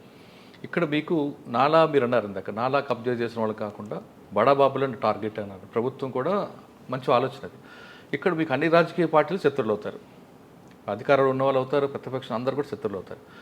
ఆల్రెడీ మీరు ఇంకొక టాపిక్ తీసుకొచ్చారు, చెరువులు లింక్ సిస్టమ్ ఎప్పుడో కట్ అయిపోయింది. మనకి బఫర్ జోను కొలాప్స్ అయిపోయింది. ట్యాంక్ మీరు చెప్పారే ఇప్పుడు ఎఫ్టీఎల్, ఆ ఎఫ్టీఎల్ పిల్లర్స్ కూడా మార్చేసే సిస్టమ్ తీసుకొచ్చారు. దీని అంతటికి కారణం రాజకీయ నాయకులు, బడాబాబులే కాకుండా సరౌండింగ్లో ఉన్న డిపార్ట్మెంట్ వాళ్ళ హస్తంతోనే జరిగిందనేది వార్తుంది. మీరు ఇప్పుడు ఇంటర్నల్గా ఉన్న శత్రువులతో పాటు అవుట్ సైడ్ శత్రువుని ఎలా ఎదుర్కొంటారు? లేదు చాలా ఇది డెఫినెట్గా ఎక్కడైనా కానీ కూడా మనం కొన్ని వెస్టెడ్ ఇంట్రెస్ట్ని టేక్ ఆన్ చేస్తున్నప్పుడు ఎవరైనా ఇప్పుడు దీంట్లో మీరు అన్నట్టు 100%. ఎందుకంటే చాలామంది తోటి శత్రుత్వం వస్తుంది అనమాట. ఎందుకంటే చాలామంది వెస్టర్న్ ఇంట్రెస్ట్లు, చాలా పవర్ఫుల్ ఇంట్రెస్ట్లు ఉన్న వాళ్ళు ఉంటారు. పెద్ద రియల్ ఎస్టేట్ వీళ్ళు ఉంటారు, లేకపోతే పొలిటీషియన్స్ ఉండొచ్చు, లేకపోతే ఇంకెవరైనా అధికారులు ఉండొచ్చు, ఎవరైనా ఇంటర్నల్ డిపార్ట్మెంట్లో ఉంటారు, ఇంటర్నల్ కూడా ఉంటారు, అందరూ ఉంటారు. సో దీన్ని అన్నింటినీ అదే చెప్పేది, ఇవన్నింటినీ మనం జాగ్రత్తగా అధిగమించాలి. అందుకోసం ఇప్పుడు బహుశా అంటే కొంచెం జాగ్రత్తగా మనం ప్లాన్డ్గా స్టెప్ బై స్టెప్ ప్లాన్ చేసుకుంటూ ఎఫెక్టివ్గా వచ్చేయాలి. సో ఎఫెక్టివ్గా చేసేటప్పుడు మనం ఏమీ లేదు, ఫస్ట్ వీళ్ళని టార్గెట్ చేసి మన మెయిన్ ఫెలోస్ని, వాళ్ళని ల్యాండ్ మాఫియా ఉండేవాళ్ళు, మెయిన్ పెద్ద గేటెడ్ కమ్యూనిటీసో లేదా పెద్ద పెద్ద బిల్డింగ్స్ వచ్చినాయనుకోండి, వాళ్ళని జాగ్రత్తగా హ్యాండిల్ చేసి మనం చేయగలిగితే కనుక నమ్మకం రావాలి. ఫస్ట్ ఏంటంటే సిస్టమ్ మీద నమ్మకం వస్తే కనుక పబ్లిక్ అంతా మనతో ఉంటారు. ఆ నమ్మకం తీసుకొచ్చేదాన్ని దిశగా నేను పనిచేస్తాను ఫస్ట్. అంటే వ్యవస్థని జనరల్గా ఏమనుకుంటారా, ఇవన్నీ ఉందిలే వస్తాయి, ఇట్టటి చాలా మామూలు చూసాము, ఇవి వస్తాయి మళ్ళీ పోతాయి, ఇదంతా పెద్ద ఏం లేదు, మళ్ళీ ఎవరో వాళ్ళు పెద్దవాళ్ళు వస్తారు, వాళ్ళు చెప్పంగానే వదిలేస్తారు, ఇదంతా నార్మల్గా ఉంటుంది. దానికి విరుద్ధంగా చేయాలన్నమాట. దాని ముందు ఏంటంటే ఇవన్నీ ఉంటాయి, దానికి నమ్మాలంటే కనుక ఫస్ట్ కొన్ని యాక్షన్స్ చేసి చూపించాలి. చేసినప్పుడు న్యాచురల్గా అప్పుడు ఇది ఉంటుంది. So action should speak. మన మాటల కన్నా చర్యల ద్వారా చేయాలి. యాక్షన్ ఎప్పుడు స్టార్ట్ అవ్వచ్చండి? నేను ముందు అందుకో చెప్తున్నాను, ముందు జీవో రావాలి. జీవో రావడానికి బహుశా 15 రోజులు 1 మంత్ లోపల వస్తుందని నేను అనుకుంటున్నాను. నాకు ఆ అధికారం అంతా ఇస్తున్నట్టు అవుతుంది. అంటే నేను జిహెచ్ఎంసీ పరిధి నుంచి ఇండిపెండెంట్ అవుతాను. అయిన తర్వాత నెక్స్ట్ దీనికి సంబంధించిన ఆల్రెడీ నేను అప్పటిదాకా వస్తుందని చెప్పి నేను వెయిట్ చేయట్లేదు. ఆల్రెడీ ఇప్పుడు ఆ డేటా నా గ్రౌండ్ వర్క్ స్టార్ట్ చేసాం. చేస్తూ మేము చెరువుల వైజ్ మీటింగ్లు పెడుతున్నాను, పబ్లిక్ పార్కుల వైజ్ పెడతాము. అండ్ అట్లానే కొన్ని చోట్ల ఏది మనము ఆ డేటాబేస్ తీసుకుంటున్నాము, జిఐఎస్ మ్యాపింగ్ ఎలా ఉందో చూస్తున్నాము. పబ్లిక్ నుంచి నేను అసలు ముందు ఎట్లాంటి కంప్లైంట్స్ వస్తాయని స్టడీ చేస్తున్నాము. సో కొన్ని స్పాట్స్లోకి వెళ్ళి వెరిఫై చేస్తున్నాం అక్కడికక్కడ. ఇదంతా ఏంటంటే గ్రౌండ్లో ముందు నాకు దీని గురించి ఒక అవగాహన రావడానికే బహుశా 1-2 నెలలు పడుతుంది. ఎందుకంటే ఇది నాకు సంబంధించిన సబ్జెక్ట్ కాదు. నాకు సంబంధించిన లా అండ్ ఆర్డర్ అయితే నేను ఇమీడియట్గా నేను చెప్పగలను, లేదా క్రైమ్స్ అయితే నేను చెప్పగలను, ట్రాఫిక్ అయితే నేను చెప్పగలను. ఎందుకంటే అది డైరెక్ట్ నా సంబంధించిన సబ్జెక్ట్. అది ఇది కొత్త సబ్జెక్ట్ నాకు. ఇదంతా ల్యాండ్ ఇష్యూస్, లేకపోతే ల్యాండ్లో కూడా ఇది ఎంక్రోచ్మెంట్స్, అంటే ఇది కొత్త విషయం అనేం కాదు. వరంగల్లో కానీ ఇంకా ఇతర నల్గొండలో కానీ ప్రతి చోట కూడా ల్యాండ్ గ్రాబింగ్ అనే దాన్ని ఎఫెక్టివ్గా హ్యాండిల్ చేసాము. దీనికి ఆల్రెడీ మీద ఎస్ఓపి ఉంది కదండి ఒకటి. ఎస్ఓపి అది జనరల్ ఎస్ఓపి, అంటే అదేంటి ల్యాండ్ ఇష్యూ వచ్చినప్పుడు అది పోలీస్ పరంగా ఉండే ఎస్ఓపి.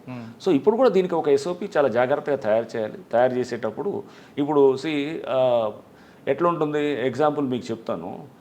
10 మంది వెళ్తున్నారు హెల్మెట్ లేకుండా, ఒకడిని పట్టుకున్నావు అనుకోండి, పట్టుకుంటే అతను అంటే నువ్వు 10 మందిని ఎందుకు పట్టుకో, తక్కిన వాళ్ళు ఎందుకు వదిలేసావు అని అంటాడు. సింపుల్, నన్ను ఒక్కడిని ఎందుకు చేస్తున్నాడు అని. అంటే ఇప్పుడు ఎంక్రోచ్మెంట్స్ అనేది చాలా విస్తృతంగా ఉన్నాయి. దాదాపు మీరు 10లో చూస్తే కనుక 7-8 ఉంటాయి ఎంక్రోచ్మెంట్స్. వాళ్ళు ఏదో ముందు రేకులు వేయటం, లేకపోతే కాస్త సెట్ బ్యాక్ అనో, లేకపోతే కొంతమంది అదనంగా కట్టడము, లేకపోతే ఇట్లా రకరకాలుగా ఉన్నాయి. కంప్లైంట్ ఇచ్చినప్పుడు ఫస్ట్ దీంట్లో కూడా మేము రిక్వెస్ట్ చేసింది ప్రభుత్వాన్ని, లోకల్ అధికారులకే వాళ్ళకి బాధ్యత ఇవ్వాలి. అన్నింటిలో మేము వెళ్ళకూడదు. ఫస్ట్ వాళ్ళని బాధ్యత ఇచ్చి నెక్స్ట్ వాళ్ళు యాక్ట్ చేయకపోతే కనుక ఒక టైం ఫ్రేమ్ తర్వాత మేము యాక్ట్ చేయాలనేటటువంటి విధంగా కూడా మేము రిక్వెస్ట్ చేసాం అన్నమాట. ఓకే, అంటే అప్పుడు అంతలో ఎందుకు యాక్ట్ చేయలేదనే దాని మీద కూడా చాలా సుముఖంగా ముఖ్యమంత్రి గారు కూడా ఇది ఉన్నారు. ఎందుకంటే అది లోకల్ వాళ్ళకి, లోకల్ పవర్స్ వాళ్ళకి ఇస్తే ఫస్ట్, అంటే ఇది ప్రైవేట్ దాంట్లో. గవర్నమెంట్ దాంట్లో మేము డైరెక్ట్గా యాక్ట్ చేస్తాం. ఇప్పుడు చెరువులో కడుతున్నారు అనుకోండి, కడితే ఖచ్చితంగా ఇవ్వండి ఫస్ట్ రెస్పాన్స్. కానీ చెరువులు ఆల్రెడీ కట్టున్నాయి అనుకోండి. కట్టున్నారు. దానికి ఏం చేయాలి, ముందు మనం ఎఫ్టీఎల్ ఎక్కడ ఉందనేది నిర్ధారణ చేయాలి. అది ముందు మా భూమి అని మనం చూపించాలి కదా. ఎఫ్టీఎల్లో పట్టా భూములు కూడా ఉంటాయి, చాలా మందికి పట్టాలు ఉన్న వాళ్ళు ఉంటారు. ఎఫ్టీఎల్ లోపల ఉన్న వాళ్ళు అపార్ట్మెంట్స్ కట్టిస్తున్నారు, అపార్ట్మెంట్ కట్టింది. అదే నేనేది అక్కడ చూస్తూ కూడా దాన్ని కూడా మనం చాలా జాగ్రత్తగా మనం జడ్జ్ చేయాలి. ఎక్కడైతే గనక మనం అది ఆ చెరువు దాని అన్నింటిని కూడా, అంటే అందుకు ఎన్వైర్మెంటలిస్ట్తో కూడా డీటెయిల్ మీటింగ్ పెట్టుకొని నెక్స్ట్ అక్కడ ఉన్నటువంటి ఇప్పుడు మనం అన్ని ఆ ఏరియాలో ఉన్నటువంటి దాన్ని మనం ఒకసారి చాలా జాగ్రత్తగా అనలైజ్ చేసుకుని ఫ్యాక్టర్స్ అన్ని అపాయింట్మెంట్లు కట్టేస్తున్నాయి, లేకపోతే ఇది ఉన్నది అన్నప్పుడు దీన్ని పీనలైజ్ ఏమైనా చేయాలా, వాళ్ళకి ఎట్లా చేయాలి అని ఇంకా చాలా విస్తృతంగా, చాలా ఇప్పుడు నేను వచ్చి 15 రోజులు అవుతుంది. సో డీటెయిల్గా పోయి దాంట్లో వచ్చిన సమస్యలతోటి 10 మందితో డిస్కస్ చేసేటప్పుడు అప్పుడు దానికి వచ్చేటటువంటిది. అట్లానే ప్రభుత్వంతో, ముఖ్యమంత్రి గారితో కూడా డిస్కస్ చేసినప్పుడు వచ్చే సమస్యలు మనం సొల్యూషన్ చేసుకుంటూ పోవడం. అంతేగాని ప్రతి బిల్డింగు పెద్ద ఇది కొట్టే అలానే కూడా ఆల్టర్నేటివ్ చూస్తుంటారు. ఎలా చేయాలి, వాళ్ళకి ఆల్టర్నేట్ ల్యాండ్ ఇవ్వాలా, లేకపోతే ఎలా చేస్తారు, వాళ్ళు తెలిసి చేశారు, అప్పటికే ఎఫ్టీఎలకు తెలిసి జరిగిందా. బట్ చాలా క్లియర్గా ఉన్నాయి ఎన్వైరన్మెంటల్ ఇది మన దాని ఇష్యూస్లో కోర్ట్స్ కూడా చాలా స్పష్టంగా ఉన్నాయి. ఎక్కడైనా కానీ కూడా ఒకవేళ కట్టు ఉంటే కనుక దాన్ని కూడా తీసేయాల్సిన అవసరం వస్తుంది, తీసేయాల్సి వస్తుంది. అపార్ట్మెంట్స్ కట్టారు లేదా ఇంకేదో పెద్ద పెద్ద స్పేసెస్ కట్టారంటే ఖచ్చితంగా మనకి రేపు అది ఎఫ్టీఎల్లో వస్తుంది. ఆ చెరువును పూర్తిగా ఆక్రమించుకున్నాడు, అతనికి తెలిసి చేశాడంటే ఖచ్చితంగా రేపు అతను he has to face the music అంతే. అంతేగాని అది సార్ అపార్ట్మెంట్ పక్కన నాలాలు వస్తుంటాయి, నాలాలు కుంచించిపోయాయండి. నాలాలు కుంచించిపోయి నాలాలు కప్పెట్టేసినారు పూర్తిగా. అసలు దాన్ని మొత్తం పూర్తి నాలాలు లేవు అసలు. నాలాల మీద అపార్ట్మెంట్లు కట్టినవి ఉన్నాయి, కొన్ని చోట్ల నాలాల మీద మల్టీ స్టోరేజ్ బిల్డింగ్ వచ్చినాయి, చాలా ఉన్నాయి. సో అవన్నీ అదే అందుకని చెప్తున్నాం, అన్నీ చెక్ చేసి విత్ మన దగ్గర రేపు ఏంటంటే డేటా చాలా ఇంపార్టెంట్. రేపు అది తీసుకెళ్ళి వాడు ఆచరణగా అంత పెద్ద బిల్డర్లు ఏం చేస్తారు, ఫస్ట్ కోర్టుకు పరిగెత్తారు, కోర్టుకెళ్ళి అదో మేము చేసే హోంవర్క్ చాలా పగడబందీగా ఉండాలన్నమాట. రేపు కోర్టుని మేము ఫస్ట్ నమ్మించేటట్టు ఉండాలన్నమాట. ఇదిగో ఇది ఈ డేటా, ఇది చూడండి, ఇతను ఇది ఇంతకుముందే ఇది ఎఫ్టీఎల్. సో కోర్ట్స్ కూడా అది ఎఫ్టీఎల్ అని మనం నిర్ధారణ చేస్తే కనుక వాళ్ళు కూడా ఎవరు కూడా స్టేలు అది ఇవ్వటం లేదు. ఎఫ్టీఎల్ లేకపోతే చెరువు అని చెప్పి మనం ప్రూవ్ చేసేది చాలా పక్కా డేటా ఉండాలి. అంతేగాని అప్పుడు డేటా ఒకటి, ఇప్పుడు డేటా ఒకటి, రకరకాల డేటాలు ఉన్నాయనుకోండి, అవన్నిట్లు ఉంటే కనుక అప్పుడు మళ్ళీ వాళ్ళకి అవతలవాడికి అతను అడ్వాంటేజ్గా వాడుకోవడానికి ఉంటుంది అనమాట. సో అందుకోసం ఆ డేటా గురించి కూడా నేను మీటింగ్ పెట్టాను అనమాట. జిఐఎస్ దానికి సంబంధించిన వాళ్ళతోటి, ఈ లేక్స్లో ఇది ఎఫ్టీఎల్ దాని ఈ చెరువు వైజ్ మీటింగ్ పెడతాను. నెక్స్ట్ చెరువు వైజ్ మీటింగ్ పెట్టి మనం ఎఫ్టీఎల్ ఎలా నిర్ధారణకు వచ్చారు, అది రేపు కోర్టు దాన్ని అంటే ట్రాన్స్పరెంట్గా ఉండాలి, దానికి ఏంటంటే ఇక ఇది 100% రైట్ అనేటటువంటి విధంగా తీసుకునేటట్టు దానికి జరగాల్సిన హోంవర్క్ జరగాలన్నమాట. అంటే ఇదంతా అవ్వడానికి 1 year పట్టొచ్చు అంటారా? 1 year ఏం కాదు. ఇది ఎప్పటికప్పుడు జరుగుతూనే ఉంటుంది. ఆల్రెడీ కొన్నిట్లో చేస్తున్నారు. చేసిన వాటిల్లో మనం ఆల్రెడీ యాక్ట్ చేయొచ్చు. కొన్ని దాదాపు నాకు తెలిసి ఒక 50-60 చెరువుల్లో ఆల్రెడీ ప్రాసెస్ జరిగిపోయింది. జరిగిపోయిన వాటిల్లో అక్కడ ఎందుకు యాక్ట్ చేయకూడదు అనేది ఉంటుంది అన్నమాట. దానికి కొన్ని ఉంటాయి. ఫస్ట్ ఏంటంటే ఒక సర్వే చేయించాలి. ఫస్ట్ ప్రాసెస్ చెరువు రాగానే సర్వే చేయించిన తర్వాత దానికి ఏది ఎఫ్టీఎల్, ఏది బఫర్ జోన్ అనేది క్లియర్గా ఐడెంటిఫై చేయాలి. ఆ తర్వాత ఒక ఫస్ట్ నోటిఫికేషన్ ఒకటి ఇస్తారు, ప్రిలిమినరీ నోటిఫికేషన్ ఇచ్చి పబ్లిక్కి ఇస్తారన్నమాట. ఈ చెరువులో ఇది బఫర్ జోను ఇదని చెప్పి. దాని తర్వాత నెక్స్ట్ వాళ్ళ నుంచి ఏమైనా అబ్జెక్షన్స్ అయ్యి వస్తే కనుక దాన్నింటినీ తీసుకొని నెక్స్ట్ ఫైనల్ నోటిఫికేషన్ ఇస్తారు. కొంతమంది ప్రిలిమినరీ నోటిఫికేషన్ ఇవ్వని కోర్టుకు వెళ్ళే వాళ్ళు ఉంటారు. సో ఇట్లా పలు స్టేజెస్లో ఉన్నాయి, అన్నింటిని కూడా తీసి చేస్తున్నాం. ఈ చెరువు వైజ్ డీటెయిల్కి పోవాలి. అంతేగాని జస్ట్ జనరల్గా మన 100,000 చెరువులు ఉన్నాయన్నమాట. ఈ 1000 చెరువుల్లో మనం ఊరిన జనరల్గా దాంట్లో కూడా మళ్ళీ మనం ప్రయారిటీ తీసుకునేది ఈ వాటర్ చాలా ఇంపార్టెంట్ ఈ ఏరియాలో మనకి. ఎందుకంటే అది ఎన్వైరన్మెంటలిస్ట్తో కూడా మీటింగ్ పెట్టినప్పుడు ఈ చెరువు మనం మాయం ఉండటం వల్ల మనకి హైదరాబాద్కి రేపు చాలా ఇది అనేది వాళ్ళని కూడా డీటెయిల్గా తీసుకొని ఒక వల్నరబిలిటీ ఇండెక్స్ అనేది అంటే అది కూడా ఒకటి తయారు చేయాలనేది కూడా ఒక ఆలోచన ఉందన్నమాట. అంటే ఈ చెరువు మాయం అయితే కనుక దీనివల్ల వచ్చినటువంటి డేంజర్ సమాజానికి ఏంటనేది కూడా మనం అది కూడా ఒకటి పలు ఫ్యాక్టర్స్ ఇవన్నీ చేస్తున్నాయి. సిటీ సరౌండింగ్లో అంటే మనకు ఎక్కడైతే హైడ్రా పరిధి ఉందో ఆ పరిధిలో ప్రభుత్వ భూములు ఇవి, ఇక్కడ చెరువులు ఉన్నాయి. వీటిపై కబ్జా చేసిన, అమ్మినా, కొన్నా నేరస్తులుగా భావిస్తారంటూ మీరు ఒక ఐడెంటిఫై చేసి ఒక ప్రకటన ఇస్తే అది మీకు బెనిఫిట్ ఏమవుతుంది? తప్పకుండా అవుతుంది. రేపు దీని మీద చట్టం కూడా రావడానికి ఉంటుంది. డిజాస్టర్ కొంతమంది తెలియక కొనుక్కుంటుంటారు. తెలియక కాదు, చాలా సందర్భాల్లో తెలియక కొన్నా తెలిసి కొన్నా కానీ కూడా బిల్డర్ అతను రెస్పాన్సిబుల్ అవుతాడు, పబ్లిక్ కూడా రేపు సర్వే నెంబర్లు రిజిస్టర్. ఇప్పుడు ignorance of law is no excuse అని అంటారు. తెలియక మాకు తెలియదు, చట్టం ఇక్కడ ఎలా ఉందో తెలియదు, లేకపోతే ఇక్కడ ఉన్నటువంటి ఫ్యాక్ట్స్ మాకు తెలియదు అని అంటే కనుక రేపు మేము అది ఎఫ్టీఎల్ అని చెప్పేసి దీంట్లో ఇంతకుముందు గతంలో అధికారులు కానీ అప్పుడు చాలా ఇప్పుడుతో కాదు, ఇది చాలా సంవత్సరాలుగా ఇది వస్తూ వచ్చింది సిస్టమ్. ఇప్పుడు కొత్తగా ఏదో ఈ లాస్ట్ ఏదో 2 ఏళ్ళలోనో లేకపోతే ఇంకా 10 ఏళ్ళు బట్ క్రమేపీ ఇది పెరుగుతూ వచ్చింది ఇదంతా. సో చాలా స్పీడ్గా ఈ మధ్య ఏంటంటే ఈ ఆక్రమణలు గురవడంతోనే ముఖ్యమంత్రి గారికి ఈ ఆలోచన వచ్చింది అన్నమాట. అంటే ముందే ఒక ప్రకటన ఇస్తే బాగుంటుంది కదా అని. ఇక్కడ ప్రభుత్వ భూములు ఉన్నాయి, ఇక్కడ చెరువులు ఉన్నాయి, వీటిపై కబ్జా చేసినా, అమ్మినా, కొన్నా నేరం అని భావిస్తే తప్పకుండా అది మనం రేపు ఏం చేస్తాము, ఎక్కడెక్కడ చెరువులు ఉన్నాయి అందుకు నోటిఫికేషన్స్ అన్ని ఇచ్చారు చాలా చోట్ల. సర్వేలు చేపించి అన్నీ కూడా సర్వేలు చేపించి పేపర్ ప్రకటనలు కూడా ఇదిగో ఇది అన్నీ కూడా ఇది ఉన్నాయని చెప్పేసి వాళ్ళు రేపు చేసినప్పుడు కోర్టుకు సబ్మిట్ చేస్తారు. కోర్టు కూడా వెళ్తారు న్యాచురల్గా. మనం వాళ్ళ లీగల్ హక్కును కాదని అనలేము కదా. ప్రకటించింది కాబట్టి వెళ్తే వాళ్ళు అంటారు సార్ అప్పుడే మీరే పర్మిషన్ ఇచ్చారు కదా, మరి మీరే పర్మిషన్ ఇచ్చి మీరు మళ్ళీ ఇప్పుడు కాదంటే ఎలా, ఇలా అంటారు రకరకాల. సో అంటే ఇష్యూస్ వస్తాయి. మీరే పర్మిషన్ ఇచ్చారు, అప్పుడు బిల్డింగ్ ప్లాన్ అప్రూవ్ చేశారు, మళ్ళీ ఇప్పుడే వచ్చి మీరే కాదంటున్నారు, ఎలా అవుతుంది ఇది అన్నట్టు. సో అప్పుడు పర్మిషన్ ఇచ్చిన సిస్టమ్ని అప్పుడు వాళ్ళు కూడా బాధ్యులు అవుతారు. ఈ మధ్యకాలంలో అయితే కనుక ఎప్పుడో సరే 30-40 ఏళ్ల క్రితం ఎప్పుడైనా అయితే కనుక అది చెప్పలేం కానీ బట్ తప్పకుండా అన్నింటినీ కూడా పరిగణలో తీసుకుంటాం. పర్మిషన్ ఎలా ఇచ్చారు, అంతకుముందు ఎఫ్టీఎల్ అని తెలిసి ఎలా ఇస్తున్నారు, అవన్నీ కూడా రేపు వాళ్ళు ప్రాసిక్యూట్ చేస్తారు. ఇందులోనే మీకు ఇన్వాల్వ్మెంట్ అయిన ఇంకో డిపార్ట్మెంట్ ఉంటుంది, సబ్ రిజిస్టర్ డిపార్ట్మెంట్. సబ్ రిజిస్టర్లకు ఉన్న రైట్స్ ప్రకారం అక్కడ ఉన్న ల్యాండ్ అనేది వెరిఫై చేయకుండా రిజిస్ట్రేషన్ చేయడం అనేది వాళ్ళకున్న రైట్స్. ఈవెన్ చార్మినార్ అమ్మడానికి వచ్చినా సరే వాళ్ళు రిజిస్ట్రేషన్ చేస్తారు, వెరిఫై చేయరు. వాళ్ళకున్న నామ్స్లో అలాగ ఉన్నాయి. అది కూడా మోడిఫికేషన్ చేస్తే ఒక ప్లస్ అయ్యే అవకాశం ఉంటుంది కదా. తప్పకుండా మురళి, ఇది చాలా పెద్ద సబ్జెక్టు, ఇది చాలా ఏంటంటే దీంట్లో మనం వెళ్ళే కొద్దీ ఇంకా మేము నేర్చుకుంటాము. తప్పకుండా ప్రభుత్వానికి కూడా పలు రిపోర్ట్స్ ద్వారా చట్టాలు మోడిఫికేషన్ చేయాలంటే కూడా చేస్తాము, ఏజెన్సీస్ టైటన్ అప్ చేయాలంటే కూడా చేయాలి. అండ్ సబ్ రిజిస్టర్ మీరు అన్నట్టు ఏంటంటే వాళ్ళే కాదు, ఇప్పుడు అక్కడ బిల్డింగ్ పర్మిషన్ ఇచ్చేటప్పుడు ఒకవేళ అది చెరువు ఉందని తెలిసిన తర్వాత కూడా దాన్ని పుడుస్తుంటే కనుక ఎందుకు దాన్ని సైలెంట్గా ఉన్నాం, అలా కాదు కదా. అక్కడ అధికారులు అప్పుడు ఏం చేస్తున్నారు. అండ్ ఇప్పుడు ఈ కొంతమంది స్వార్థం వల్ల ఏమైందంటే అందరికీ ఇప్పుడు ముప్పు వచ్చే పరిస్థితి వచ్చింది అన్నమాట. సో ఇది ఉండొచ్చు, కొన్ని 100 మంది ఉంటారు, కొన్ని 1000 మంది ఉంటారు సిటీలో. ఆ వాళ్ళ మీరు అన్నారు శత్రువులు తయారు చేసుకుంటామని అన్నారు కదా, ఈ 1000 మంది కొంతమంది ఉండొచ్చు, పవర్ఫుల్ ఫెలోస్ ఉండొచ్చు, బట్ లక్షలాది మంది దీంట్లో ఉన్నటువంటి 1 కోటి పైన ఉన్నటువంటి హైదరాబాద్ అందరూ కూడా బెనిఫిట్ అవుతారు. వాళ్ళ కోసం వీళ్ళు మనం తప్పకుండా అది మనకి మన బెంథమ్స్ యూటిలిటేరియన్ ప్రిన్సిపల్ ఉంటుంది. ఓకే, సో అది maximum good for maximum number of people అనమాట. సో అంటే ఎక్కువ మందికి ఎక్కువ మంచి చేసేది అనమాట. అది చేయటం కొంతమంది దాంట్లో డ్యామేజ్ అవుతాయి అనమాట. కొంతమంది మనకి ఇంట్రెస్ట్లు దెబ్బతింటాయి. బట్ మీరు సపోజ్ 100 మందికి మంచి చేయాలన్నప్పుడు సపోజ్ 99 మందో 95 మందో లాభపడతారు, ఒక 2-3 నష్టపోయే వాళ్ళు ఉంటారు. అది వాళ్ళ చేతులు చేసుకుందాం, చేతులారా చేసుకుండొచ్చు, తెలియక చేసుకొని ఉండొచ్చు, తప్పకుండా ఉంటాయి. బట్ ఆ చేసేటప్పుడు నష్టపోతున్నారంటే దానికి ఒక ప్రాసెస్ ఉంటుంది. ఎవరైనా ఇష్టమైనట్టు మనం చేయడానికి కూడా ఉండదు. ఎందుకంటే అప్పుడు పర్మిషన్లు ఇచ్చారు కదా, మరి అప్పుడు నేను లోన్లు తీసుకొని కట్టాను, నేను పర్మిషన్లు తీసుకున్నాను, అప్పుడు మీరే ఇది కాదు, ఇదేమీ లేదు, దీంట్లో చెరువు లేదన్న మీరే ఇచ్చారు అని ఉంటాయి. వ్యవస్థ కూడా ఆ టైంలో ఎలా రెస్పాండ్ అయింది అనేది కూడా అన్నిటి కూడా పరిశీలించాల్సి వస్తుంది. అందుకని చెప్పేది ఈచ్ ఒక చెరువు ఫైల్ మాది ఒక కేసు దర్యాప్తు ఫైల్లా తయారవుతుంది అనమాట. సిడి ఫైల్ లాగా, సిడి ఫైల్, పెద్ద సిడి ఫైల్ ఉంటాయి చూసారా, మంచి మర్డర్ కేసో లేకపోతే ఇట్లాంటివి ఉంటాయి, ఆ టైప్ ఫైల్ లాగా తయారు చేస్తాం. దాన్ని లోతుగా పోయి దాన్ని ఇంట్రెస్టింగ్ సబ్జెక్టు, దీన్ని డెప్త్లో పోవాల్సిన పరిస్థితి ఉంటుంది. అందుకని చాలా లీగల్ టీమ్ స్ట్రాంగ్ ఉండాలి, సర్వేయింగ్ టీమ్ స్ట్రాంగ్ ఉండాలి, మా కన్సల్టెన్సీని పెట్టాలి, డేటా బేస్ ఏదైతే మేము పోతున్నామో అది ఇర్రెఫ్యూటబుల్ డేటా ఉండాలి, టెక్నాలజీ టీమ్ స్ట్రాంగ్ ఉండాలి, టెక్నికల్ డేటా మీద బేస్ అవుతుంటాము. ఇవన్నీ అంటే ఎన్నింటినీ కలిపి చేస్తుంటాం అనమాట. ఇరిగేషన్ దీంట్లో పాటు ఒక లీగల్ సిస్టమ్ సెపరేట్ పెట్టుకుంటే మీరే ఎఫ్ఐఆర్ ఇష్యూ చేసి మీరే కేసులు. అదే కదా ఇప్పుడు నేను చెప్తుంది. పోలీస్ స్టేషన్ కూడా ఇప్పుడు ఏమవుతుంది, సపోజ్ చెరువు ఎవరో ఆక్రమించుకుంటున్నాడు, ఆక్రమించినప్పుడు అతను 4 ఎకరాలకు మొత్తం గ్రావెల్ తోటి ఇచ్చేస్తాడు, దాన్ని కవర్ చేసేస్తాడు, మొత్తం ఏదో గ్రావెల్ తెచ్చి అడ్డింటికి తీసుకొని డంప్ చేస్తాడు.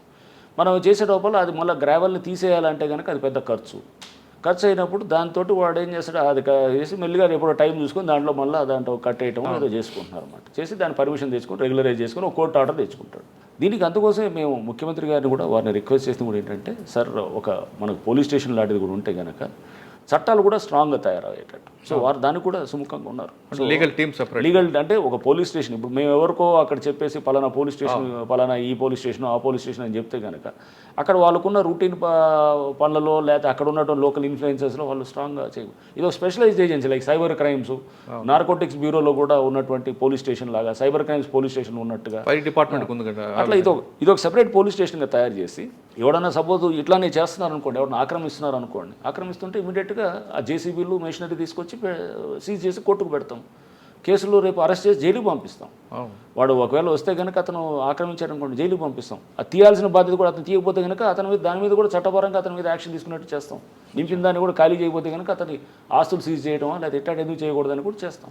అయినా కూడా ఇప్పుడు ఆ చట్టంలో మనం తీసుకొస్తే కనుక ఆస్తులు సీజ్ చేయటమా లేదా అతను తీయకపోతే కనుక అతను ఇంకే రెవెన్యూ రికవరీ చట్టమా లేదా ఇంకే అంటే ప్రాసెస్ కూడా చాలా జాగ్రత్తగా చేసి పగడబందీగా చేసేదానికి కూడా చేస్తాం. అంటే మీ ఇప్పుడు గవర్నమెంట్ టార్గెట్ కూడా పెద్దవాళ్ళ మీద ఎక్కువ వెళ్తుంది, చిన్న వాళ్ళ మీద కాకుండా. పెద్ద చిన్న అని కాదు, ఆక్రమించే వాళ్ళందరి మీద ఉంటుంది తప్పకుండా. బట్ దాంట్లో మనం ఏదో చిన్నవాళ్ళ మీద పోయి ఏదో ఒక బస్తీ తీసుకొని దాన్ని చేస్తే కనుక అలా అన్ని చోట్ల ఉన్నాయి ఆక్రమణలు.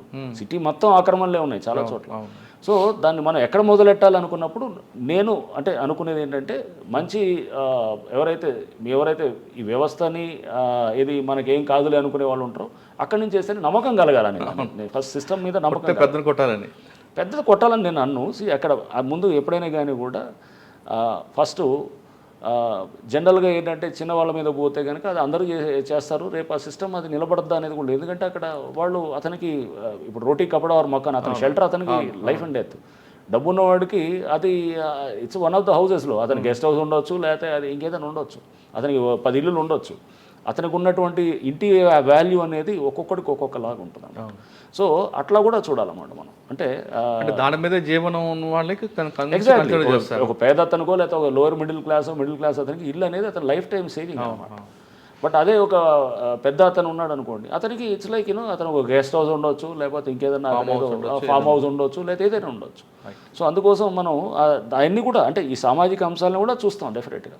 It's not that is just ఏదో మనం ఇట్లా ఎన్నింటినీ చూసి తప్పకుండా చేస్తాం. ఒక ఐజీ స్థాయి అంటే అనుభవం ఉన్న అధికారం ఉంటాడు, ఏదో త్వరగా ఏదో చేస్తున్నాడు అండ్ దాని మీద ఎందుకంటే బాధ్యత నా మీద పెట్టినప్పుడు తప్పకుండా దానికి బాధ్యత తగ్గట్టుగా నేను పనిచేయాల్సిన అవసరం కూడా ఉంటుంది. అంటే రాబోయే కాలంలో హెడ్రా అనేది చాలా పవర్ఫుల్, డెఫినెట్గా అవుతుంది. పవర్ఫుల్ అంటే మనం దీన్ని కరెక్ట్గా ఉద్యోగం చేస్తే కనుక డెఫినెట్గా పవర్ఫుల్ అవుతుంది అనమాట. అది చేసి చూపిస్తాం కూడా, చేసి చూపిస్తాం.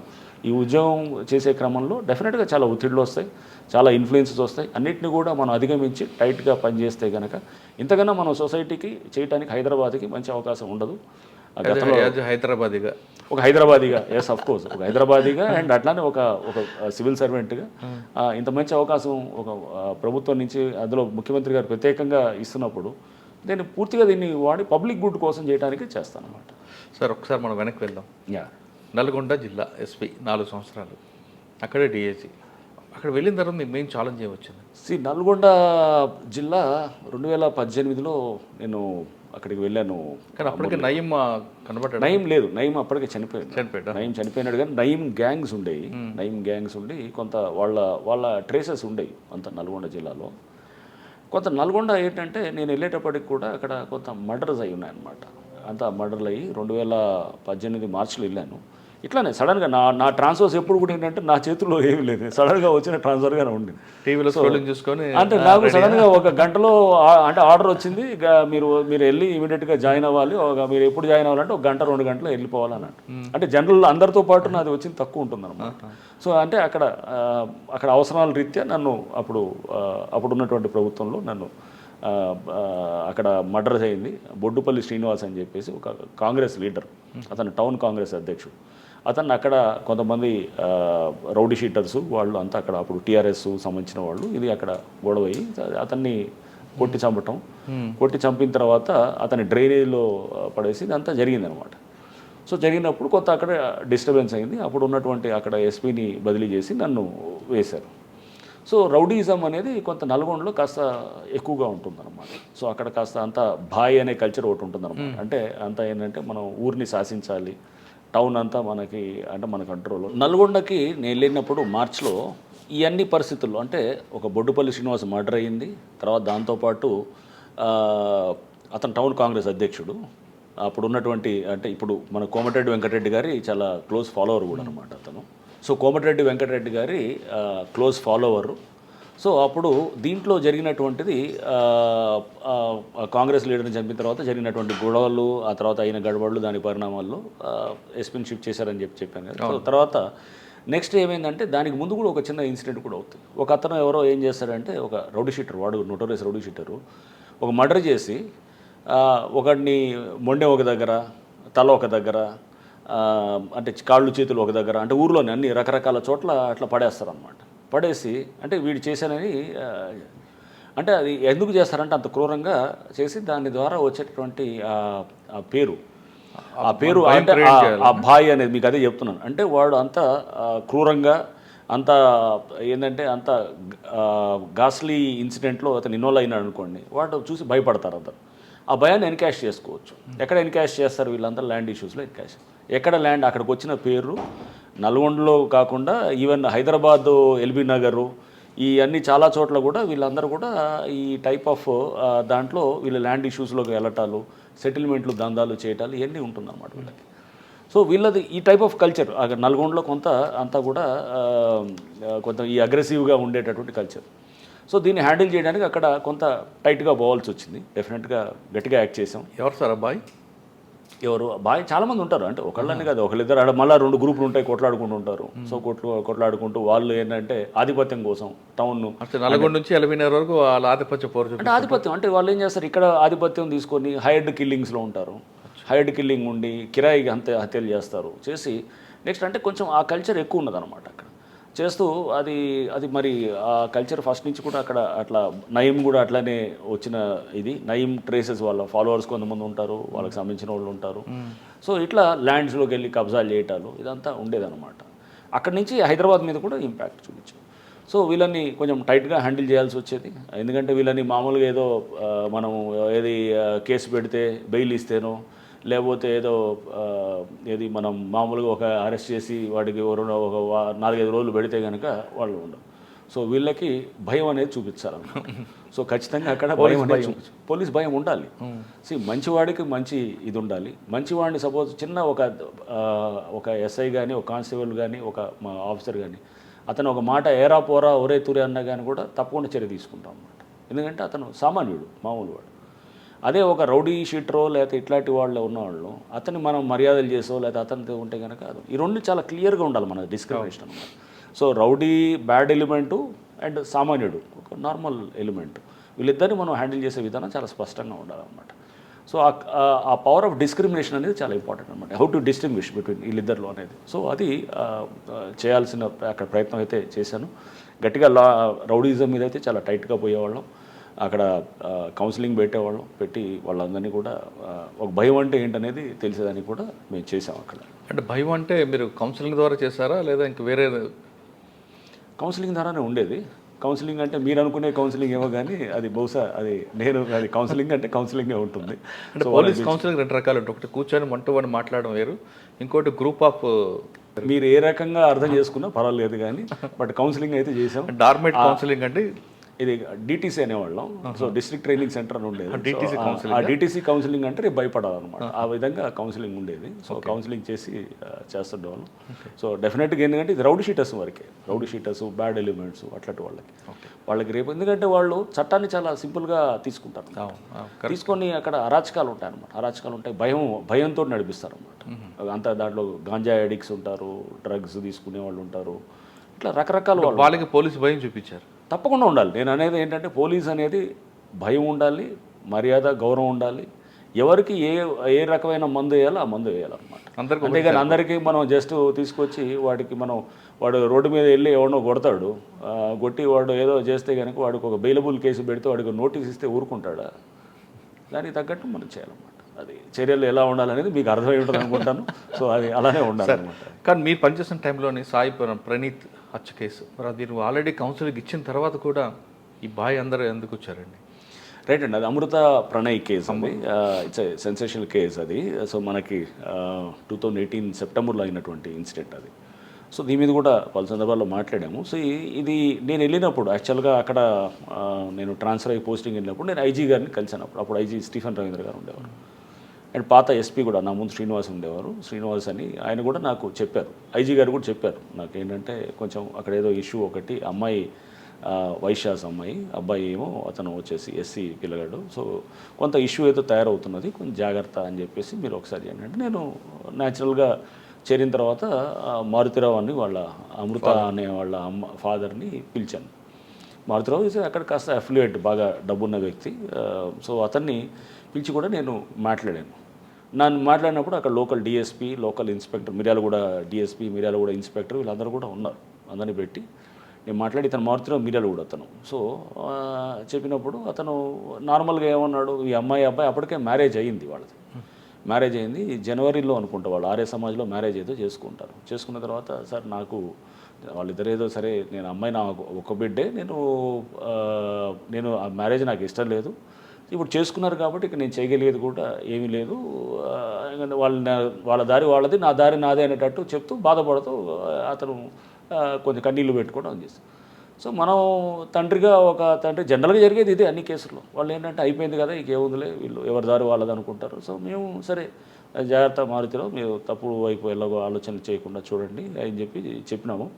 ప్లస్ మా వాళ్ళకు కూడా నేను మళ్ళీ అతను వెళ్ళిన తర్వాత కూడా కొంచెం జాగ్రత్తగా గమనిస్తుండండి. అట్లా మనం ఇది ఏంటంటే అంత ఈజీగా తీసుకోవడానికి లేదు, మనం గమనిస్తూ ఉండాలి, కొంత ఇన్ఫర్మేషన్ తీసుకోవాలని. సో ఇతను అప్పుడు ప్రెస్ మీట్లో కూడా నేను చెప్పాను ఇదంతా కూడా. సో తర్వాత ఏంటంటే ఇతను బాగానే ఉన్నాడు, బాగానే ఉండి ఈ అమ్మాయి ప్రెగ్నెంట్ అయింది. ప్రెగ్నెంట్ అయిన తర్వాత అమృత ప్రెగ్నెంట్ అయిన తర్వాత ఈ అమ్మాయిని అంటే వాళ్ళు ఏ విధంగా అయిందంటే, ఇక ఇంట్లో ఈ తల్లి కూడా బిడ్డతోటి అంటే కాంటాక్ట్ రావటం, అంటే అప్పటిదాకా మాటలు లేనిటటువంటిది మెల్లిగా ఇదయ్యి ఒక రిసెప్షన్ కూడా ఆర్గనైజ్ చేశారు. ఆగస్టులో ఒక రిసెప్షన్ ఆర్గనైజ్ చేస్తారు. ఎవరు వీళ్ళు, ఈ ప్రణయ్ వాళ్ళ తల్లిదండ్రులు వాళ్ళు ఆర్గనైజ్ చేస్తారు మిర్యాలగూడలో. ఆ రిసెప్షన్ కూడా ఆర్గనైజ్ చేసి దాంట్లో వీళ్ళని అక్కడ ఊర్లో అందరినీ పిలిచి అంత విందు అదంతా చేయడం జరుగుతుంది. వీళ్ళు రారు, తల్లిదండ్రులు రారు, ఇలా రారు. బట్ అంత తెలుస్తుంటుంది ఊర్లో ఇదంతా పెద్ద ఎత్తున చేసి ఇదంతా చేస్తున్నప్పుడు ఈ పక్కన ప్రణయ్ ఫ్రెండ్స్ ఉండేవాళ్ళు, వాళ్ళు కూడా ఏంటంటే కొంతమంది ఎక్కించేవాళ్ళు ఉంటారు, ఇట్లా ఉండి చూడు ఇట్లా అంటున్నాడు అట్లా అని తీసుకెళ్ళి ఏదో మాటలతోటి వాడు ఇట్లా తాగున్నప్పుడు ఏదో మాటలు అది ఉండేదాన్ని కూడా ఇతను ప్రణయ్ అని మాట్లాడుతుందని కూడా వాళ్ళు రికార్డ్ చేసి వినిపించటాలు మారుతిరావుకి, అతను ఇన్ఫార్మెంట్స్ లాగా కూడా ఉంటూ అతనికి షేర్ చేస్తుంటేవాళ్ళు అన్నమాట. సో ఒక రకంగా ఇదంతా మధ్యలో ఇదంతా కూడా ఉండటంతో మారుతిరావు బాగా పెట్టుకున్నాడు. యాక్చువల్గా ఫస్ట్ నుంచే ఇది ఉన్నది కొంత ఇది ఇంకా పెరుగుతూ వస్తుంది అనమాట. అంటే అతను ఆ పిల్లవాడి మీద కక్ష అనేది పెరుగుతూ వస్తూ నా కంట్రోల్ ఉన్న బిడ్డని, అతను అల్లారు ముద్దుగా పెంచుకున్న బిడ్డని అతను తీసుకొని వెళ్ళి, అతను యాక్చువల్గా డిగ్రీ అవ్వలేదు, బీటెక్ ఏదో జాయిన్ అయినట్టుంది. సో ఈ అమ్మాయి కూడా 10th ఇంటర్మీడియట్ అయిపోయినట్టుంది. అప్పుడు నాకు ఇంకా పూర్తిగా అన్ని డీటెయిల్స్ గుర్తులేదు, ఎందుకంటే చాలా టైం అవుతుంది, అప్పుడు 6 years అవుతుంది. బట్ వాట్ ఎవర్ అదైనా కానీ కూడా వీళ్ళిద్దరూ చిన్నప్పటి నుంచి స్కూల్లో వాళ్ళిద్దరి మధ్యలో ఫ్రెండ్షిప్ ఉండింది. తర్వాత అది మెల్లిగా వాళ్ళు ఇంటర్మీడియట్కి వచ్చేటప్పటికి ఇదైంది. తర్వాత ఈ అమ్మాయి ఇంటర్మీడియట్ అయ్యే స్టేజ్లో 18 ఏళ్ళ వయసు వచ్చేటప్పటికి వీళ్ళకి తర్వాత ఇంటి నుంచి వెళ్ళిపోయి పెళ్లి చేసుకోవటం, ఆర్య సమాజం అక్కడ చేసుకొని హైదరాబాద్లో మళ్ళీ సర్టిఫికేట్ తీసుకొని వచ్చి ఇంటికి మళ్ళీ వచ్చి అక్కడే ఉన్నారనమాట. ఇది హైదరాబాద్లో ఉన్నారు, అది మిర్యాలగూడలో ఉన్నారు. సో ఇది జరిగినప్పుడు ఇతను ఫస్ట్ నుంచి కూడా లోపల కొంత అది తీసుకోలేకపోతున్నాడు. ఎందుకంటే బిడ్డ ఒక్కతే బిడ్డ, లేక పుట్టిన బిడ్డ, డబ్బు బాగా ఉంది. అండ్ ఇతనికి ఫస్ట్ నుంచి కూడా కొంత ల్యాండ్ ఇష్యూస్లోకి వెళ్ళున్నాడు. సో అక్కడ అతను వీళ్ళు ఉండేవాడు బారీ అని ఒకడు, అతను ఒక కేసులో ఇతనికి అక్కడ ల్యాండ్ ఇష్యూస్లో కూడా అక్కడ దాంట్లో తగిలాడు అనమాట. ఇప్పుడు 2012-13 ఆ టైంలో నుంచి అతను ఒక ముద్దాయిగా వస్తుండేవాడు. ఆ కాంటాక్ట్ తోటి కూడా ఈ అహ్మద్ బారీ అని చెప్పేసి ఆ కాంటాక్ట్ తోటి నెక్స్ట్ ఇతను వాళ్ళతోటి లైనప్ చేసుకొని నెక్స్ట్ అస్గర్ అలీ అని చెప్పేసి దాంట్లో A1 ఏది ఇప్పుడు ఈ కేసులో ఏది మన మారుతిరావు కేసులో A2 అంటే ఫస్ట్ A1 ఈజ్ మారుతిరావే, A2 ఈజ్ అస్గర్ అలీ. అస్గర్ అలీ అంతకుముందు హిరణ్ పాండ్యా అని ఒక మినిస్టర్ని చంపిన గుజరాత్లో అతను హోమ్ మినిస్టర్గా కూడా చేశారు. సో ఆయన చంపిన దాంట్లో కూడా అస్గర్ అలీ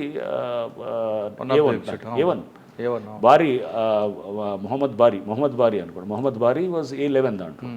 సో అంటే అక్యూజ్ 11 అనమాట. సో వీళ్ళు దాంట్లో కూడా ముద్దాయిలు అనమాట. సో చాలా నోటోరియస్ ఫెలోస్ వీళ్ళంతా. ఏంటంటే ISI ట్రైనింగ్ తీసుకొని ఇతను అస్గర్ అయితే చాలా ఇదిగా ఉండేవాడు. సో అప్పుడు తర్వాత దాంట్లో ఇది కూడా వచ్చింది, లైఫ్ ఇంప్రిజన్మెంట్ కూడా పడ్డది దాంట్లో. సో అస్గర్ని బారీ ద్వారా కాంటాక్ట్ చేశాడు ఎవరు ఇతను చేసి, అక్కడ లోకల్గా అప్పుడు కాంగ్రెస్ లీడర్ ఒక అతను ఉండేవాడు, జావేద్ సంథింగ్ ఏదో ఉండేది, అతను అక్కడ లోకల్ కాంగ్రెస్ లీడర్ ఉండేవాడు ఆ టైంలో. అతను టౌన్ కాంగ్రెస్ అధ్యక్షుడు అక్కడ ఏది మన మిర్యాలగూడలో అక్కడ ఉండేది. అతని ద్వారా కూడా వీళ్ళు అంటే దానికి పార్టీలు ఏం లేదు దీంట్లో. అంతా ఏంటంటే అప్పుడు ఇది అతను వాళ్ళ అంటే భారతీరావు క్లోజ్ ఫ్రెండ్ కూడా అతను. అట్లా అని పార్టీల పరంగా ఇదనేది. ఎందుకంటే వీళ్ళు ఎంఐఎం, మారుతిరావు ఏమో TRS పార్టీలో ఉండేవాడు అప్పుడు, ఇక్కడ ఇతనేమో కాంగ్రెస్లో ఉండేవాడు. ఇట్లా అంతా పార్టీలు కాదు, అంటే ఫ్రెండ్షిప్ అనమాట. సో ఇలా ఉండింది.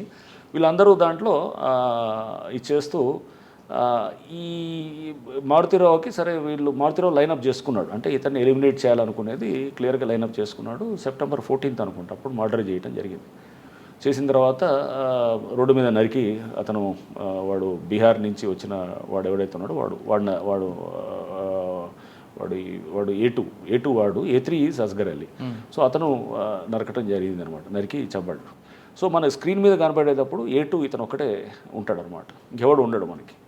వీళ్ళు హాస్పిటల్కి వెళ్తారు. హాస్పిటల్కి వెళ్ళి ఈ అమ్మాయి ఎవరు అమృతని ప్రెగ్నెంట్ ఉంది కాబట్టి తీసుకెళ్ళటానికి ఇతను ప్రణయ్ తీసుకెళ్తున్నప్పుడు ఆ సీసీ కెమెరాలో దూరం నుంచి ఇతను నరకటం ఒకటే మనకి అంతవరకే తెలుసు. ఇక ఫర్దర్గా మనకి ఇంకేమీ అక్కడ లీడ్స్ కూడా ఏం లేవు. మీకు ఎన్ని గంటలకు వచ్చింది ఇన్ఫర్మేషన్ అండి ఆ రోజు? ఇమీడియట్గా అక్కడ అయింది ఆ రోజు. ఐ థింక్ అరౌండ్ 11:30-12 అట్లా అయింది. ఇమీడియట్గా వచ్చింది. ఇమీడియట్గా వితిన్ 12 ఆ టైంలో అయినట్టుంది, 11:30-12 ఆ టైంలో. సో ఇమీడియట్గా వెళ్ళటం జరిగింది. అందరం మా వాళ్ళు వెళ్ళారు. వెళ్ళిన తర్వాత సో ఫస్ట్ డౌట్ మారుతిరావు మీదే ఉండింది న్యాచురల్గా. మారుతిరావు మీద ఉండింది. మారుతిరావు ఎఫ్ఐఆర్లో కూడా మారుతిరావు పేరు వచ్చింది, ఎందుకంటే ఇతన్ని చంపడానికి ఇదనేది. బట్ మారుతిరావుకి కనెక్ట్ అవ్వడానికి ఏం లేదు, అతనికి ఎటువంటి కాంటాక్ట్ కూడా ఉండదు అనమాట అసలు. సో వీళ్ళు కాంటాక్ట్ వాడింది కూడా అంతా అక్కడ డిఫరెంట్ టైప్ ఆఫ్ కమ్యూనికేషన్ అంతా వాడారు. అప్పుడు వాడి అసలు ఎక్కడ కూడా మనకి దొరకకుండా ఉండేటటువంటి విధంగా కూడా చాలా జాగ్రత్తలు తీసుకున్నారు అంతా. అస్గర్ ఎందుకంటే వాడు పెద్ద ముదురు కేసు కాబట్టి వాడు ఆల్రెడీ ఇదంతా కూడా జాగ్రత్తగా చేశాడు.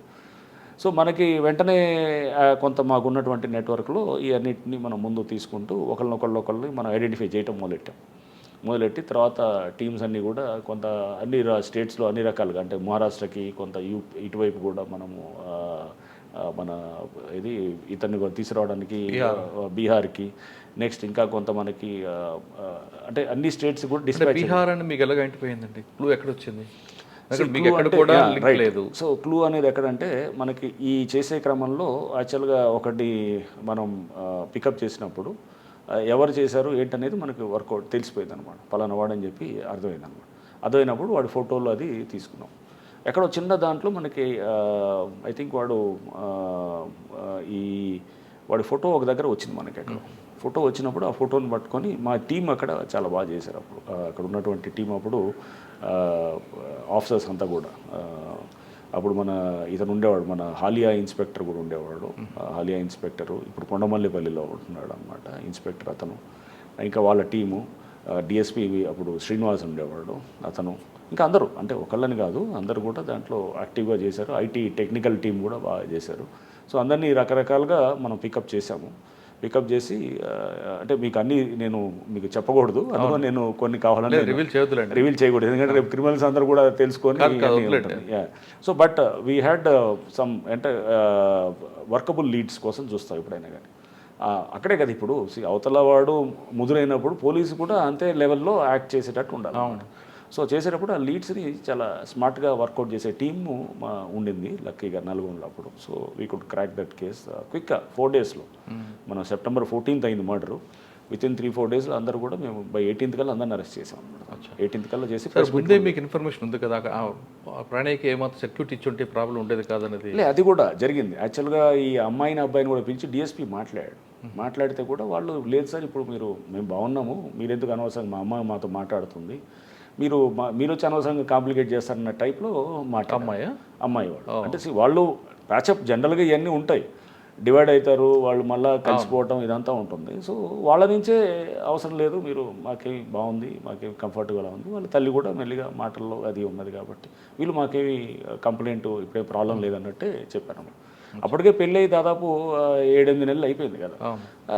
మెల్లిగా మనం కూడా ఏమనుకుంటాం అయిపోయింది. ఒక రకంగా మారుతిరావు ఏంటంటే నమ్మించాడు, వీళ్ళు బాగా నమ్మించాడు, వీళ్ళు కూడా నమ్మారు అనమాట. లోపల కోపాన్ని అతను ఎక్కడ ప్రదర్శించలేదు, అతను ఎక్కడ కూడా దాని మీద అతను దాన్ని ఎక్స్పోజ్ కాల కోపం అందరం తీసుకొచ్చారు. ఒక కేసులో కన్విక్షన్ వచ్చిందంటారా?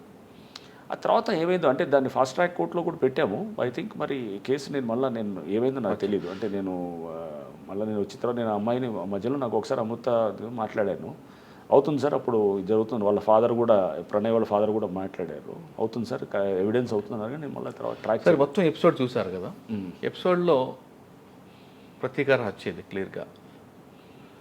మారుతురా కూడా మనకి సూసైడ్ చేసుకుంటారు, అది ఏం సాధించినట్లండి?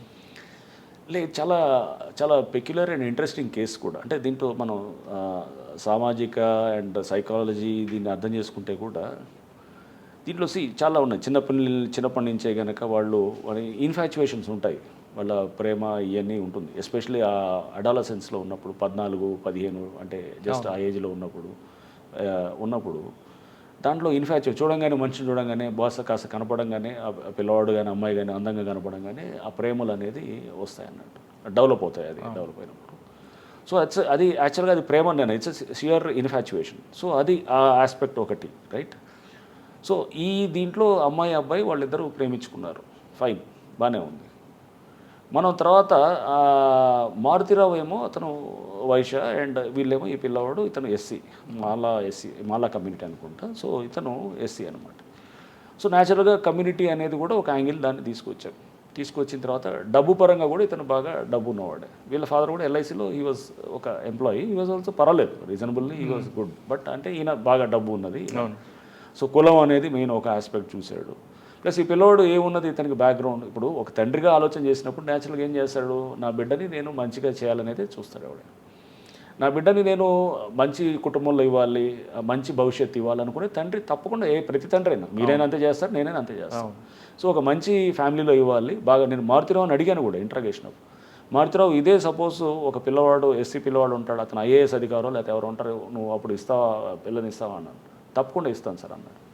అదే సపోజ్ మీ కులవత్తనే ఉంటాడు ఎవడో మామూలు ఇది రిక్షా లాగేవాడు ఉంటాడు, లేకపోతే ఇతను ఎందుకంటే ఇతను ముందు కిరసనాయిలు అమ్ముతూ అట్లా రోడ్డుకి ఇస్తాను, నేను ఇవ్వను సార్ అన్నాడు. అంటే కులం అనేది ఒక ఆస్పెక్ట్ అయితే క్లాస్ అనేది కూడా ఇంకొక ఆస్పెక్ట్ కూడా వస్తుంది, పరువు అనేది, డబ్బు పరువు ఇదన్నీ అన్నీ కలిపి సమగ్రంగా వస్తుందన్నమాట. సో దీంట్లో మారుతిరావు ఒక తండ్రిగా అతను ఆలోచన చేశాడు. వీళ్ళు ఆ టీనేజ్లో వీళ్ళు ఉన్న దీంతో వీళ్ళు ఇది ఇన్ఫాచ్యుయేషన్ తోటి వాళ్ళు క్యారీ అవుట్ అయ్యారు. ఇవన్నింటిలో కూడా ఏమనిపించిందంటే మారుతిరావు పేరెంటింగ్ ఇష్యూస్లో కూడా కొన్ని వస్తాయన్నమాట. ఇవన్నీ అంటే ఒక తండ్రి తల్లి కూడా మనం ఈ ఏజ్లో చాలా జాగ్రత్త, ఎస్పెషల్లీ సెల్ ఫోన్స్ వచ్చిన తర్వాత చాలా జాగ్రత్తగా ఉండాలన్నమాట. ఆ వయసులో తొందరపడి మనం వాళ్ళు ఆ వయసులో ఏదైనా చెప్పినా కానీ కూడా మనం ఏముంటుంది ప్రేమించుకున్నట్టు తొందరపడి మనం ఏమన్నా చెప్పామనుకోండి వాళ్ళకి చెప్తే కనుక వెంటనే వాళ్ళకి ఒక ఇన్సెక్యూర్ ఫీలింగ్ వస్తుంది, మా తల్లిదండ్రులు మమ్మల్ని విడగొట్టాలని చూస్తారని చెప్పి వీళ్ళు వెంటనే బయటికి వెళ్ళి పెళ్లి చేసుకోవడం. ఇదే మారుతిరావు కొత్త బంగారు లోకం సినిమా చూసి ఉంటారు కనుక, అది దిల్ రాజు గారిది సినిమా ఉంటుంది. అతను ఏం చేస్తారు, వెయిట్ చేసి వాళ్ళంతా కూడా బాగా మళ్ళీ వచ్చిన తర్వాత చదువుకొని వచ్చిన తర్వాత సో దాన్నే ఇంకొంచెం ఎక్స్టెండ్ చేస్తే కనుక సో దీంట్లో అంటే పిల్లల్ని మీరు ముందు చదువుకోండి, ముందు మీరు స్థిరపడిన తర్వాత మెచ్యూరిటీ రానివ్వండి. మెచ్యూరిటీ వచ్చిన తర్వాత ఇప్పుడు అసలు పిల్లలు కూడా ఎట్లా ఉన్నారు, ఈ ఎన్నో పెళ్ళిళ్ళు చూస్తున్నాం, 50% to 60% పెళ్ళిళ్ళు చాలా వరకు మ్యాట్రిమోనియల్ అలయన్సెస్ కొలాప్స్ అయిపోతున్నాయి. ఎందుకంటే ఇదే అండర్స్టాండింగ్ లేదు, సరైన ఇది ఉండదన్నమాట, ఒక అవగాహన మెచ్యూరిటీ తోటి ఒక రిలేషన్షిప్ని జాగ్రత్తగా తీసుకోవాలనేది లేదు. సో దీంట్లో కూడా వాళ్ళు బహుశా 4 రోజులు వాళ్ళని అట్లా వదిలేసి చదువుకోమనంటే కనుక వాళ్ళు వేరుగా ఉండేవాళ్ళేమో, వేరుగా వాళ్ళు అసలు కొట్లాడుకునేవాళ్ళు, లేకపోతే కలిసి వాళ్ళు ఇంకా బాగా వచ్చేసి మంచిగా వచ్చేవాళ్ళు, లేకపోతే ఆ పిల్లవాడు ఇంకా బాగా వచ్చేవాడు, ఎవరికి తెలిసేది ఇవన్నీ ఫ్యూచర్ ఎలా ఉండేది అనేది. సో అంటే కొంత టైం అనేది చాలా హీలర్ అనమాట, టైం ఈజ్ అ హీలర్, టైమే చాలా వాటికి పరిష్కారం వస్తుంది. ఆ టైంని తీసుకోవాలి ఎప్పుడు కూడా. అక్కడ ఆ టైం ఇవ్వలేదు, టైం లేదు, అతను తొందరగా యాక్ట్ చేస్తున్నాడు అనమాట. యాక్ట్ చేసి ఏం చేశాడు, అమ్మాయిని హడావుడు పెట్టి లేదు ఇట్లా అమ్మాయిని ఇంట్లో పెట్టేసి బయటకు వెళ్ళనిచ్చేవాడు కూడా, అమ్మాయి ఇంట్లో నుంచి పారిపోయి పెళ్లి చేసుకోవడానికి వెళ్ళిపోయింది. సో కొంచెం ఇదే కాకుండా వీళ్ళిద్దరు కలిపి ఒక వీడియో చేశారంటే బిఫోర్ మ్యారేజ్, ఆ వీడియో కూడా వీళ్ళు ప్రొవోకేషన్, అదే ఇవన్నీ ప్రొవోకేషన్ తోటి ఏమయ్యాడు, ప్రొవోకాడు పిల్లలకి. మనం వాళ్ళు తెలిసి తెలియకుండా చేసినప్పుడు వాళ్ళు మనల్ని ప్రొవోక్ చేస్తే మనం రియాక్ట్ కావాల్సిన అవసరం లేదు కదా, అక్కడే కదా మెచ్యూరిటీ ఒక తండ్రిగా వచ్చేది. సో మీరు వాళ్ళకి మనం నచ్చజెప్పి వాళ్ళకి ఆ ఎమోషన్స్ని వాళ్ళని కొంచెం మనం వాళ్ళకి జాగ్రత్త అర్థమయ్యేటట్టు చెప్పి ముందు పేషెంట్గా ముందు మన క్లారిటీ ఉండాలి. ఒక తండ్రిగా మనకి చాలామందికి తెలియదు ఎలా హ్యాండిల్ చేయాలి రిలేషన్షిప్స్ అని, ఎందుకంటే ఇవన్నీ మనం కింద మీద పడి నేర్చుకునేది ఉంటున్నాను. సో దీనికి అసలు హ్యూమన్ రిలేషన్స్ ఎలా హ్యాండిల్ చేయాలి, పిల్లలతో ఎలా హ్యాండిల్ చేయాలి, పిల్లలతో టీనేజ్లో ఉన్నప్పుడు ఎలా హ్యాండిల్ చేయాలనేది ప్రతివాడికి అర్థం కాని ప్రశ్న అనమాట. ప్రతివాడు we under go through the same process అన్నమాట. అందరికీ తెలుసని నేను అన్ను, చాలామందికి తెలియదు. ఇంకా మనకి ఇప్పుడు మన పిల్లలతో ఎలా హ్యాండిల్ చేయాలనేది ఇది అనేది అర్థం కాని ప్రశ్నగా ఉంటుంది చాలా సందర్భాలు. ఇంట్లో చుట్టుపక్కల తల్లిదండ్రులతోటో లేకపోతే బంధువులతోటో అనేది ఎప్పటికీ అది అర్థం కాని ఇష్యూగా ఉంటుంది. నిరంతరం నేర్చుకుంటూ ఉండాలి. దీంట్లో కూడా మారుతిరావుతో అంటే హత్య జరిగిన తర్వాత ఫస్ట్ వాళ్ళు తీసుకొచ్చారు, వాళ్ళ కన్ఫెక్షన్లో మారుతిరావు పేరు వచ్చి ఉంటుంది. మారుతిరావు తీసుకురాగానే మీరు మాట్లాడినప్పుడు మారుతిరావు చెప్పేవి ఏంటండి? మారుతిరావు ఏమాత్రం ఒక బాధ అని వచ్చిందంటే లేదు, మారుతిరావు ఫస్ట్ చాలా క్యాజువల్గా ఉన్నాడు. ఎందుకంటే అతను అప్పుడు టీఆర్ఎస్ లీడర్, అక్కడ టీఆర్ఎస్ లీడరు బాగా డబ్బున్నాడు. అక్కడ ఈ వాజ్ లైక్ అతను హిందూ వాహిని దాంట్లో కూడా అక్కడ ఏదో లోకల్గా ఇతను ఉండేవాడు. డబ్బు ఉన్నది, కొంత పరపతి ఉంటుంది. న్యాచురల్గా ఏం చేస్తాడు అతను, అనుకుంటాడు ఏముంటుందో ఇదంతా పోలీసు మామూలు కదా మేనేజ్ చేసుకోవచ్చు అని. నేను ఫస్ట్ ఇంట్రాగేషన్ కూడా ఎప్పుడు నైట్ నా ఆఫీస్లోనే క్యాంప్ ఆఫీస్ తీసుకొచ్చారు.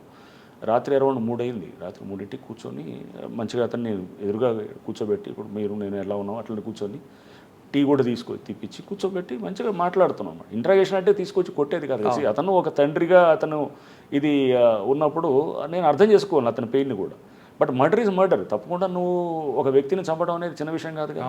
నువ్వు ఎలా చంపుతావు అంటే నీకు నచ్చకపోతే కానీ నీ పేరెంటింగ్ తప్పు వల్ల నువ్వు సరిగ్గా అండర్స్టాండ్ చేసుకోకపోవడం వల్ల రిలేషన్షిప్ నువ్వు దాన్ని ఆ పిల్లవాడిని చంపే హక్కు నీకు ఎట్లా వస్తుంది?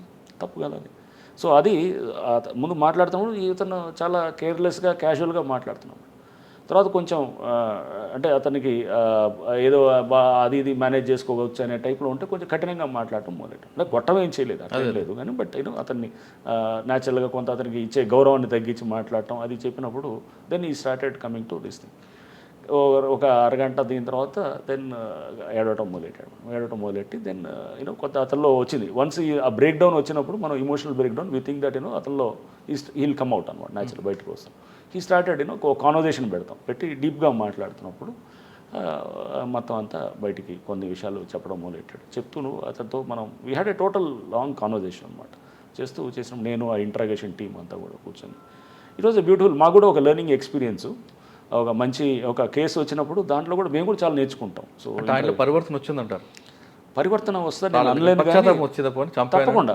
చంపాను అనేది వచ్చింది, అది తప్పకుండా ఆ ఫీలింగ్ అయితే వచ్చింది. అందుకు ఇంకా తర్వాత అతనే సూసైడ్ చేసుకున్నాడు. ఎప్పుడైతే కొన్ని రోజుల తర్వాత అతను కేసులో అరెస్ట్ అయ్యి మళ్ళీ వచ్చిన తర్వాత కేసు ఎప్పుడైతే టైట్ అయిందో అతని చిందన అంటే ఒక వ్యక్తి అతను డబ్బు సంపాదించడం కానీ ఎలా హ్యాండిల్ చేసుకోవాలో రిలేషన్షిప్ అనేది తెలియలేదండి మారుతిరావుకి. సో అతను అది ఒక మళ్ళీ సెపరేట్ ఇది. మనం డబ్బు సంపాదనే తెలివి అనుకుంటే చాలా పొరపాటు.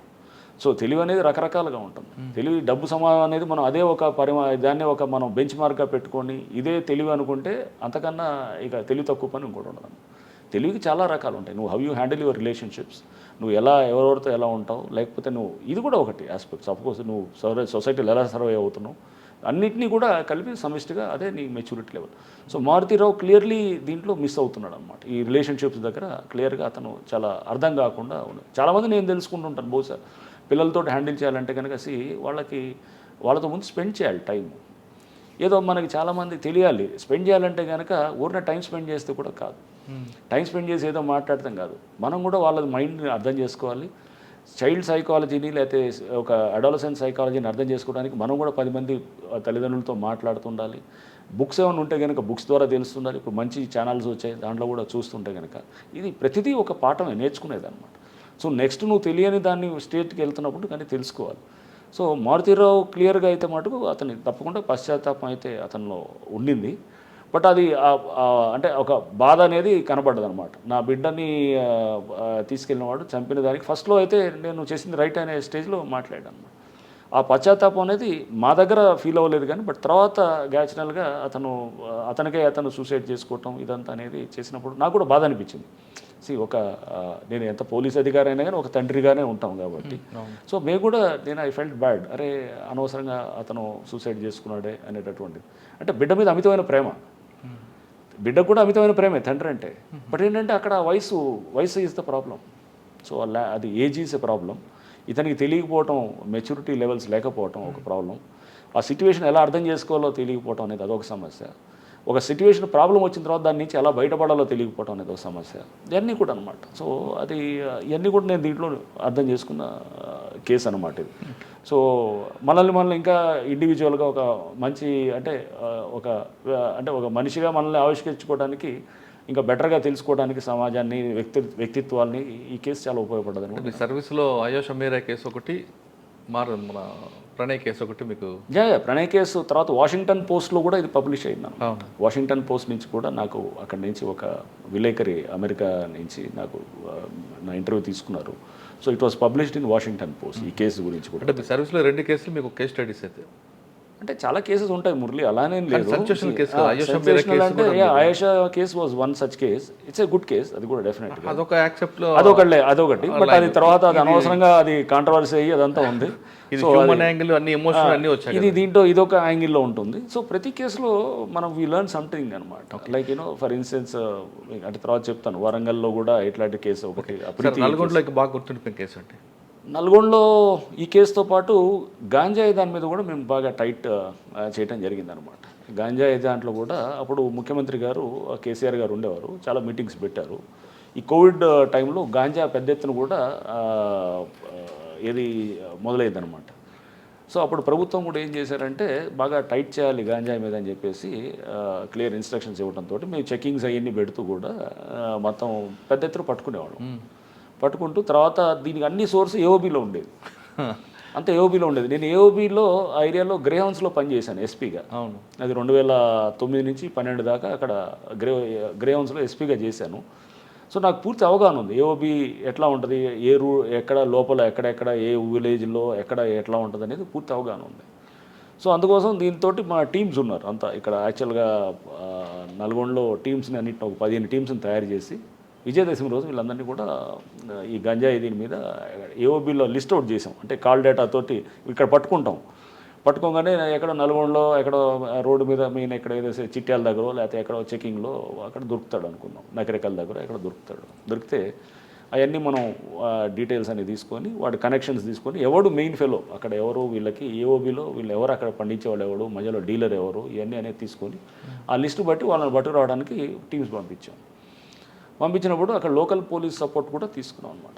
తీసుకొని లోకల్ ఎస్పీకి మాట్లాడాను అక్కడ, ఏది వైజాగ్ రూరల్ ఎస్పీకి, ఈస్ట్ గోదావరి ఎస్పీకి కూడా మాట్లాడి నేను పర్సనల్గా మాట్లాడిన తర్వాత మా దగ్గర నుంచి ఒక అడిషనల్ ఎస్పీని కూడా పంపించాను, సతీష్ అని చెప్పి. అతను కూడా వెళ్ళి అక్కడే క్యాంప్ చేసి వాళ్ళ లోకల్ సపోర్ట్ తీసుకొని వెళ్ళి దాదాపు 1000 కేజీల గాంజా కూడా రికవర్ చేసాం అక్కడ. కానీ ఆ ప్రాసెస్లో ఫైరింగ్ కూడా చేశారు. ఫైరింగ్ కూడా అయింది. ఏది మన ఇక్కడే మన ఏజెన్సీ ఏరియాలో లంబసింగి దగ్గర అక్కడ కూడా ఫైరింగ్ అయింది. ఫైరింగ్ అయితే వాళ్ళు అంతా చెల్లాచెదరై తర్వాత మా పోలీస్ వెహికల్ని కూడా దాడి చేశారు. ట్రైబల్స్ అంతా గొడవ చేశారు అక్కడ. చేసి ట్రైబల్స్లో అంటే వీళ్ళు ఎవరు మెయిన్గా ఈ గంజాయి తింటూ ఉండే.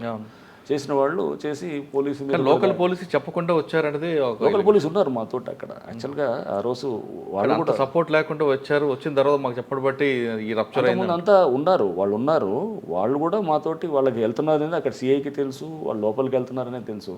అక్కడ జనరల్గా ఏమైందంటే ఒక ఇష్యూ అవ్వగానే మనకెందుకు లేదు పక్కకు అయిపోవాలనే ఆలోచన అక్కడ కనపడదు అనమాట. ఎందుకులే అక్కడ మళ్ళీ లేనిపోయి ఫైరింగ్ అయింది, ఒక ట్రైబల్స్ ఒకళ్ళిద్దరికి ఇంజూరీ అయింది, వాళ్ళు ఇది అవ్వగానే జనరల్గా ఏం చేస్తారు అక్కడ అప్పుడు ఆ టైంలో మనకి ఎందుకులే ఇది వీళ్ళ మీద దోసేస్తే అయిపోయింది అని చెప్పి అనుకున్నారు.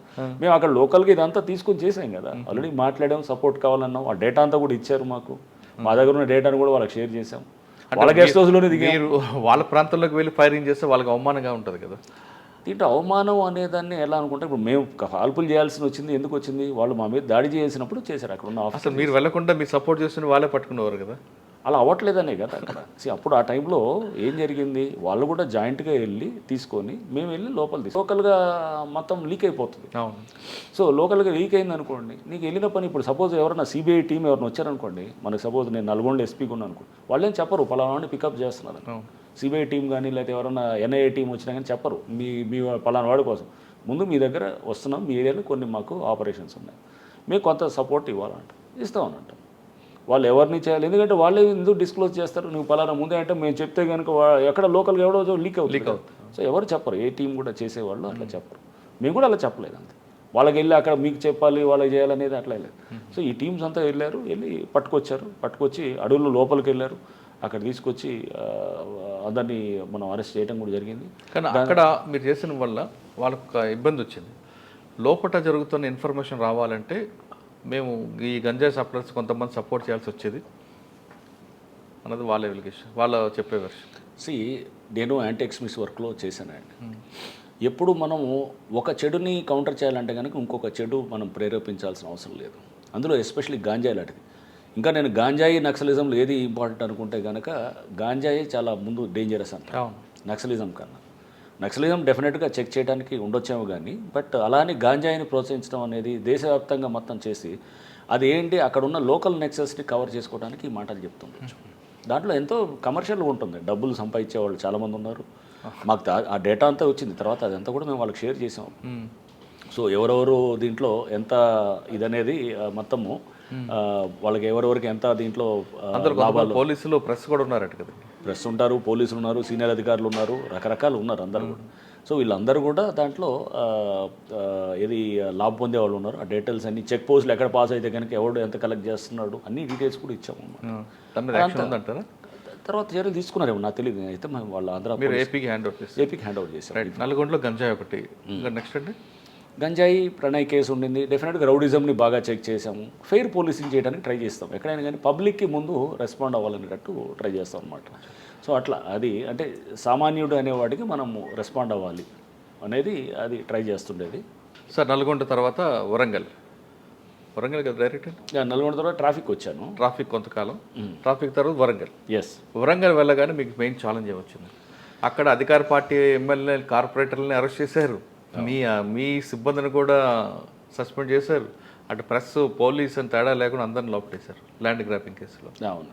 సో నల్గొండ ఒక టైపు, వరంగల్ ఏమో ఇంకా అదేంటే హైదరాబాద్ తర్వాత తెలంగాణలో Warangal is big city. So అక్కడ ఏమవుతుందంటే వెళ్ళినప్పుడు ల్యాండ్ గ్రాబింగ్ అనేది అక్కడ పెద్ద అక్కడ చాలా సీరియస్ అంశంగా అక్కడ ఉండింది. ఎందుకంటే దాంట్లో మెయిన్గా రూలింగ్ పార్టీలో ఉన్న వాళ్ళు, పవర్ఫుల్ వాళ్ళు, వీళ్ళందరూ కూడా దీంట్లో ఇన్వాల్వ్ అవుతారు. ఎవరైనా కానీ ఎక్కడైనా కానీ ఒక తప్పు చేయాలంటే కనుక అపోజిషన్ అయితే కనుక అతన్ని పోలీసు ఈజీగా కౌంటర్ చేస్తాం. వాడు ఏం చేస్తాడు, పార్టీ మార్చేసి మళ్ళీ యాక్టివిటీస్, ఒక రౌడీ షీటర్ ఉన్నాడు అనుకోండి, అది మొన్నటిదాకా అపోజిషన్లో ఉన్నవాడు రూలింగ్ పార్టీకి మారి సేఫ్ అవుదామని చూస్తాడు.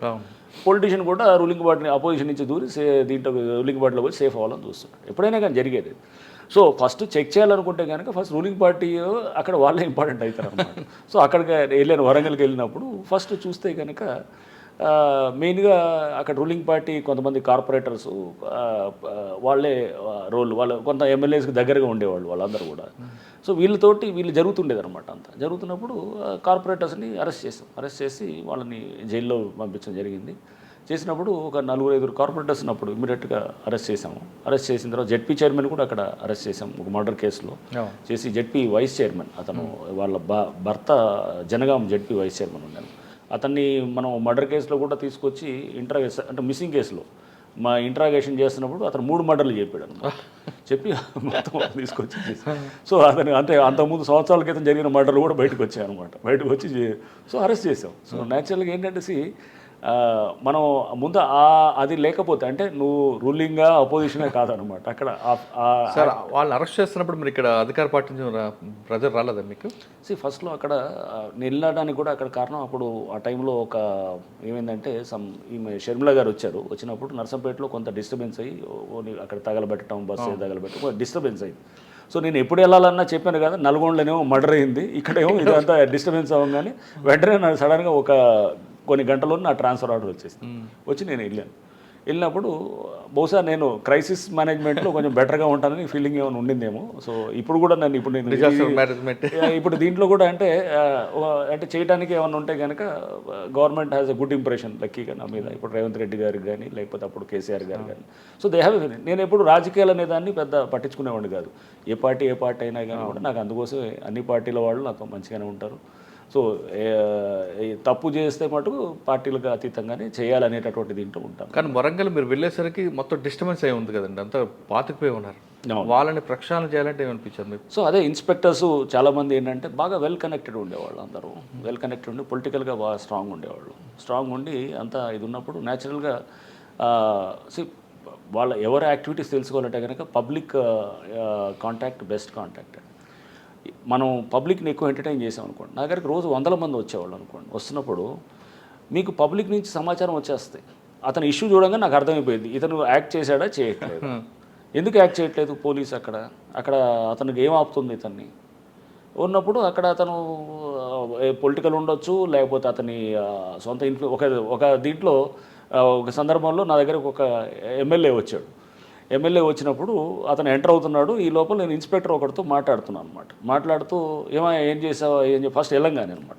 ఎందుకు ఇట్లా చేసావు అంటే, సార్ ఎమ్మెల్యే గారు చెప్పినారు సార్ అయ్యాను అన్నాడు. ఎమ్మెల్యే గారు చెప్పినారా అని చెప్పేసి నేను స్పీకర్ ఫోన్ పెట్టి ఎమ్మెల్యే ఆయన రాగానే ఆయన ఎమ్మెల్యే వచ్చినాడు. అక్కడికి వస్తే ఎవరు చెప్పినారు ఇకంటే సార్ ఎమ్మెల్యే గారు చెప్పినాడు. ఈ ఎమ్మెల్యే అంటాడు సార్ నేను ఎక్కడ చెప్పాను సార్ అని ఈయన డిఫెన్స్లో ఉన్నాడు అనమాట. సో అంటే తర్వాత అర్థమైంది ఈయన పేరు చెప్పి ఒకటి ఉంటే ఇంకో 10 వాళ్ళు చేసుకుంటారు అన్నమాట సొంతగా అనమాట. సో నేను చెప్పాను, సరే ఎమ్మెల్యే చెప్పినారు ఎవరు చెప్పినా కానీ కూడా అది నాకు చెప్పాలి, నువ్వు అక్కడ తీసుకోవాల్సిన అవసరం లేదు. దాంట్లో రైట్ ఏందో రాంగ్ ఏందో నేను చూస్తాను. నువ్వు కనుక దాంట్లో తప్పు చేస్తే కనుక సస్పెండ్ అవుతావు. అట్లా అని చెప్పి దాదాపు 20 మంది పైన సస్పెండ్ అయ్యారు అక్కడ. సో వరంగల్ నేనున్న 10 నెలలు 20 మంది సస్పెండ్ అయ్యారు. సో నువ్వు అక్కడ జెన్యున్గా ఉండేది, నీకు తప్పు అనిపించి నువ్వు ఎమ్మెల్యే గారు చెప్పినారో లేకపోతే ఇంకెవరో మంత్రి గారు చెప్పినారని నువ్వు చేస్తే కనుక రేపు you will have to face the music. జాగ్రత్త. నీకేమైనా ఉంటే కనుక సిపి గారి పేరు తోసే నువ్వు ఒకసారి సిపి గారికి చెప్పించండి సార్ అని చెప్పించు. నేను తీసుకుంటాను ఆ ప్రశ్న అంతా నేను తీసుకుంటాను. నేను అడుగుతాను ఎందుకు ఎట్లా చేస్తానని అడుగుతాను. నాకు చెప్పరు, నేను చెప్పినా నేను నీకు చెప్పను. నువ్వు అనేది క్లియర్గా ఉంటుంది అనమాట. సో అట్లా ఆ క్వశ్చన్ ఇవ్వాలి కింద అనమాట. కింద వాళ్ళకి ఏంటంటే అది లేకపోతే వాళ్ళు సతమతం అయిపోతారు అనమాట. వాళ్ళకి ఆ ప్రెషర్ ఫీల్ అవుతారు. అంటే ఎమ్మెల్యే ఒకటి చెప్తే వీళ్ళు 4 యాడ్ చేస్తారు, 4 యాడ్ చేస్తారు. లేకపోతే నిజంగా ప్రెషర్ ఉన్నా కానీ కూడా అతను తట్టుకోలేని పరిస్థితి ఉన్నప్పుడు మనం అతనికి ఆ క్వశ్చన్ ఇవ్వాలన్నమాట. ఇచ్చి మనం అతనికి లేదు నువ్వు నేనున్నాను నీకు అది ఆ కంఫర్ట్ ఇస్తేనే లీడర్షిప్ అనేది నేను అట్లా అనుకుంటాను అనమాట. అంటే మనం వాళ్ళకి ఆ భరోసా ఇవ్వగలిగితేనే వాళ్ళు ప్రెషర్ని నీకు ఫీల్ పర్వాలేదు, ప్రెషర్ నేను తీసుకుంటాను, నువ్వు ఫ్రీగా పనిచేయి. సార్ వరంగల్లో మీరు ఉన్నప్పుడు ఎంతమంది ఇన్స్పెక్టర్ల మీద సస్పెండ్ చేశారు, ఎంతమంది పొలిటీషియన్ని అరెస్ట్ చేశారు, ప్రెస్ వాళ్ళ మీద ఎంత యాక్షన్ తీసుకున్నారు? లేదు నాకు నెంబర్ గుర్తులేదు కానీ బట్ అదే అరౌండ్ 24-25 దాకా సస్పెన్షన్స్ అయినాయి ఆ టైంలో పోలీసు. దీంట్లో ఎట్లా ఉంటుందంటే ఎస్పీ నల్గొండగా ఉన్నప్పుడు నాకు సస్పెన్షన్ పవర్ ఉండదు. ఎస్పీగా ఏమైనా ఉంటే పైకి రాయాలన్నమాట, డిఐజీకి రాయాలి. ఇక్కడ సిపిగా వెళ్ళటంతో నా పవర్ ఉంటుంది అనమాట అక్కడ. ఎందుకంటే డిఐజీ ర్యాంక్లో ఉన్నాను కాబట్టి పవర్ ఉంటుంది. సో పవర్ ఉన్నప్పుడు న్యాచురల్గా నాకు కంట్రోల్ చాలా ఎఫెక్టివ్గా, నేను ఎప్పుడు కమాండ్ కంట్రోల్ చాలా స్ట్రాంగ్గా ఉండాలని ఎక్స్పెక్ట్ చేస్తాను. ఎందుకంటే లేకపోతే కింద లూజ్ అడ్మినిస్ట్రేషన్ ఉంటుంది. సో అది తప్పకుండా అది వాడాను. పొలిటీషియన్స్ కూడా చాలామంది అరెస్ట్ అయ్యారు, చెప్పాను కదా. చాలామంది రూలింగ్ పార్టీ వాళ్ళు ఉన్నారు, అప్పుడు కాంగ్రెస్ వాళ్ళు కూడా ఒకళ్ళిద్దరు ఉన్నారు. ఇట్లా రకరకాలుగా అన్ని పార్టీస్ వాళ్ళు ఉన్నారు, అన్ని వాళ్ళు అరెస్ట్ అయ్యారు. ప్రెస్ వాళ్ళు కూడా అరెస్ట్ అయ్యారు. కొంతమంది ప్రెస్ వాళ్ళు అరెస్ట్ అయ్యారు. పోలీస్ ఆఫీసర్లు ఒకళ్ళిద్దరు అరెస్ట్ అయ్యారు జరిగింది. అది చేసి అంటే ముందు ఒక వ్యవస్థ అనేది ఒకటి ఉండాలి మురళి. ఫస్ట్ సింపుల్ అది. సిస్టమ్ పనిచేయాలి, సిస్టమ్ స్ట్రాంగ్ ఉండాలి. సిస్టమ్ వీక్ అయిపోయింది అనుకోండి, న్యాచురల్గా ఏమైతే ఇష్టారాజ్యంగా ఉంటుంది అన్నమాట. పైకి అంతా నార్మల్గా ఉన్నట్టు ఉంటుంది కానీ లోపలంతా డొల్ల ఉంటుంది అనమాట. అలా సార్ అది కాకుండా మీకు బాగా గుర్తుండిపోయిన కేసులు ఉన్నాయి వరంగల్లో? వరంగల్లో తప్పకుండా మంచి కేసెస్, ప్రీతి కేసు ఒకటి ఉన్నది, ఆ అమ్మాయి సూసైడ్ చేసుకొని చనిపోయిందనే కేసు ఒకటి. ఆ అమ్మాయి మెడికో అనమాట, సో హౌస్ సర్జెన్సీ చేస్తుండేది, ఎండి చేస్తూ చనిపోయిన case. That was also a good case. అది సార్ ఆ కేసులో ఆ అమ్మాయి సైఫ్ అనమాట. సైఫ్ హరాస్మెంట్ తట్టుకోలేక సూసైడ్ చేసుకున్నానని చెప్తారు, కానీ అమ్మాయి న్యాచురల్ డెత్ అని వస్తుంది కదండి. దాంట్లో ఏమైందంటే న్యాచురల్ డెత్ అని అంటే కనుక అమ్మాయి దానికి ముందు ఇది ఇది ఇది గూగుల్లో సెర్చ్ చేస్తారనమాట. అది ఒక ఇంజెక్షన్ కోసం సెర్చ్ చేసి చనిపోయే ముందు అనమాట ఇది ఉంటుంది. ఆ ముందు రోజు 2 రోజులు కూడా బాగా మూడీగా ఉంటుంది, తండ్రికి చెప్తుంటుంది చాలా బాధపడుతున్నట్టు, ఇదంతా ఉన్నాయన్నమాట. సో బట్ ఇంజెక్షన్ అనేది వీళ్ళు ఏంటంటే ఇమీడియట్గా అక్కడ మనకి వాళ్ళకి అమ్మాయి అంటే కొలాప్స్ అయిపోయింది, కానీ వీళ్ళు అన్ని రకరకాల ఇమీడియట్ ఫస్ట్ అంటే ఎమర్జెన్సీ ట్రీట్మెంట్ ఇంటెన్సివ్ అక్కడ ఐసీయూకి తీసుకెళ్ళి తీసుకొచ్చి చేయడంతో మనకు ఫస్ట్ ఇనిషియల్గా కొన్ని మిస్ అవుట్ అయినాయి అనమాట. మనకి ఏది అక్కడ అంటే వాళ్ళు సిరెంజెస్ పొడవటం అనేది ఏది మనకి ఇది అనేది కొన్ని అంటే కొంత దాంట్లో ఇది ఉండింది, కానీ బట్ షూర్ షాట్ అక్కడ మనకు ఉన్నటువంటి ఇన్వెస్టిగేషన్లు వచ్చినవన్నీ కూడా డెఫినెట్గా అది సూసైడ్ వైపే మనకు అది చూపిస్తుంది అనమాట. అంటే ఆయన వేదములు తట్టుకోలేక సూసైడ్ చేసుకున్నారు. కరెక్ట్, ఎందుకంటే చాట్స్ ఉన్నాయి, అన్నీ కూడా చాట్స్ ఉన్నాయి. చాలా మరి డీడీ ఎందుకు లేదండి, డైన్ డిక్లరేషన్ చేయించలేదు? డైన్ డిక్లరేషన్ అమ్మాయి అసలు మాట్లాడే పరిస్థితి ఎక్కడ ఉంది అసలు? అమ్మాయి కొలాప్స్ అయిపోయిందా? లేదు, బతుకుందంటే అసలు మాట్లాడే పరిస్థితి లేదు, అసలు క్రిటికల్ ఉంది, ఎక్కడ మాట్లాడే ఇది లేదు. కొలాప్స్ అయిపోయిన తర్వాత ఇక పిఎంఈలో ఆమె న్యాచురల్ డెత్ అని వస్తుంది. న్యాచురల్ డెత్ అని ఎక్కడ ఇవ్వరు వాళ్ళు, కాజ్ ఆఫ్ డెత్ ఇలానే ఇస్తారు అంతే. న్యాచురల్ డెత్ అని ఎక్కడ ఇవ్వలేదు వాళ్ళు. కాజ్ ఆఫ్ డెత్ ఇగో ఈ పర్టికులర్ ఈ టాక్సిన్ అని చెప్పి ఇచ్చారనమాట. అవునా సార్? ఆ కేసులో వరంగల్ యూనివర్సిటీ సస్పెండ్ చేసింది, కానీ కోర్టు కూడా మరొకసారి ఆర్డర్ ఇచ్చింది దానికి సస్పెండ్ రికాల్ చేయమని. సస్పెన్షన్ ఏది మీరు అనేది? స్టూడెంట్కి సస్పెన్షన్ చేశారు కదా అతన్ని. ఎంక్వైరీ చేసిన తర్వాత సస్పెండ్ ఎత్తిమని కోర్టు ఆర్డర్ ఇచ్చిన తర్వాత డెఫినెట్గా ఉంటుంది సస్పెన్షన్ అనేది. ఎందుకు అతను ఇమీడియట్గా ఇది ఉంటుంది, ఎందుకంటే అతను ర్యాగింగ్ అనే దాంట్లో అతను అరెస్ట్ అయ్యాడు, ర్యాగింగ్ సూసైడ్ దీంట్లో చేసిన తర్వాత సస్పెన్షన్ అనేది ఒక మెజర్ అది. బట్ అది పర్మనెంట్గా సస్పెండ్ చేయరు కదా, అతను కేసు రేపు ప్రూవ్ అయ్యేదాకా అతను. సెకండ్ టైం కూడా సస్పెండ్ చేశారట, సెకండ్ టైం ఎంక్వైరీ చేసిన తర్వాత కూడా సస్పెన్షన్ కరెక్ట్ అని వీళ్ళు యూనివర్సిటీ అధికారులు కోర్టుకి చెప్పారట. నాకు అర్థం కాలేదు, అంటే సస్పెన్షన్ జనరల్గా మా పరిధిలోకి రాదు అది, బట్ యూనివర్సిటీ వాళ్ళకి ఉంటుంది. సో బట్ అది ఏదైనా కానీ కూడా మేము అరెస్ట్ చేయగానే వాళ్ళు సస్పెండ్ చేశారు. మీరైతే నమ్ముతున్నారు 100%. అది ఎందుకంటే అది మనకి ఆ కేసు దర్యాప్తులో చాట్స్లో అన్నింటిలో చూసినప్పుడు కూడా చాలా స్పష్టంగా అర్థమవుతుంది అనమాట. There was a clear harassment. ఆ అమ్మాయి ఎవరెవరితో షేర్ చేసిందనే దాన్ని కూడా క్లియర్గా మన దగ్గర అంతా విత్ చాట్స్ తోటి దొరికింది. కోర్టు ఎందుకు అవన్నీ మరి పెట్టినప్పుడే కదా అతను బెయిల్ రాలేదు, చాలా రోజులు అతను దాదాపు 3 నెలలు ఉన్నాడు అతను. సో అది బెయిల్ రాలేదంటేనే ఇవన్నీ ఎవిడెన్స్ పెడతామే తోడు కదా అతను బెయిల్ రాంది కూడా. సార్ వరంగల్ తర్వాత ఎక్కడికి వచ్చారు? వరంగల్ తర్వాత నేను మళ్ళీ ఇక్కడ క్రైమ్స్కి వచ్చాను. క్రైమ్స్కి వచ్చేసి తర్వాత సిసిఎస్లో అది అడిషనల్ సిపి క్రైమ్స్ పోస్ట్లో ఉన్నాను. ఒక 2 months ఉన్నాను, అంతే, ఎక్కువ రోజులు లేను. ఆ తర్వాత నెక్స్ట్ సార్ అక్కడే సాహితీ కూడా ఉన్నట్లుంది కదా? సాహితీ కేసు కూడా ఉంది. సాహితీ కేసు ఇంపార్టెంట్ కేసు, అందుకే అప్పటికే ఒక 1.5-2 years ముందే ఆ కేసు రిజిస్టర్ అయింది. రిజిస్టర్ అయింది, అరెస్ట్ అయ్యి ఉన్నారు అతను బూదాటి లక్ష్మణ్ అని వీళ్ళంతా మెయిన్ వాళ్ళందరూ కూడా అరెస్ట్ అయ్యి ఉన్నారు. సో నేను యాక్చువల్గా అక్కడ సెట్ అయ్యే లోపలే ఆ కేసులో అంటే అప్పటికే అరెస్ట్లు అయ్యి ఉన్నారు. అరెస్ట్లు అయ్యి అంతా కూడా మొత్తం మొత్తం మనకి అంటే అక్కడ కేసు దర్యాప్తు ఒక స్టేజ్లో పబ్లిక్ వీళ్ళందరితో కూడా మీటింగ్స్ పెట్టేసి వాళ్ళతో కూడా అందరితో ఒకసారి మాట్లాడిన తర్వాత మేము చెన్నై కూడా వెళ్ళాము. ఈ కేసెస్లో ఎలా హ్యాండిల్ చేస్తున్నారు చెన్నైలో వాళ్ళు కొంత వాళ్ళ టీం అక్కడ ఈఓడబ్ల్యూ టీమ్స్ అది దీంట్లో కొంత మంచి ఎక్స్పర్టీస్ ఉన్నాయన్నమాట. సో వాళ్ళతో కూడా నేను అప్పుడు డీసీపీ డీడీ అండ్ ఇంకా కొంత ఇతర ఆఫీసర్స్ అందరూ కూడా వెళ్ళి అక్కడ ఒక 2-3 days ఉండి కూడా వాళ్ళతో కూడా ఇంటరాక్ట్ అయినప్పుడు మాకు అక్కడ అర్థమైంది మనకి వాళ్ళకి ఏంటి సార్ తేడా ఉంది అక్కడ కొన్ని ప్రావిజన్స్ లాలో కొంత ఉన్నది, కానీ బట్ ఏదైనా కానీ కూడా ఏమవుతుందంటే విక్టిమ్స్కి అనేది కొంత టైం పడుతుంది అనమాట న్యాయం జరగడానికి. అంటే ఆస్తులు అటాచ్ చేస్తుండొచ్చావు కానీ బట్ అది మళ్ళీ వెంటనే వాళ్ళకి న్యాయం జరగడానికి వాళ్ళ ఏదైతే కోల్పోయిన సొమ్ము ఉందో అది అప్పగించడానికి అక్కడ కూడా చాలా టైం కన్స్యూమ్ ప్రాసెస్ లాగా అనిపించింది అనమాట. సో దానికి కొంత మన దగ్గర కూడా కొన్ని లీగల్ ప్రాసెస్ని ఏమన్నా మనం మార్చుకోవడానికి లేకపోతే ఇంకేమన్నా బెటర్గా చేయడానికి అనేది కూడా చర్చ జరిగింది అనమాట నేనున్నప్పుడు. దిస్ వాజ్ February దాకా అనమాట. ఆ తర్వాత బహుశా ఏమన్నా దాంట్లో లీగల్గా ఏమన్నా ఇంకేమన్నా బెటర్ సిస్టమ్స్ ఏమన్నా అడాప్ట్ చేస్తుండొచ్చాము కూడా అనేది.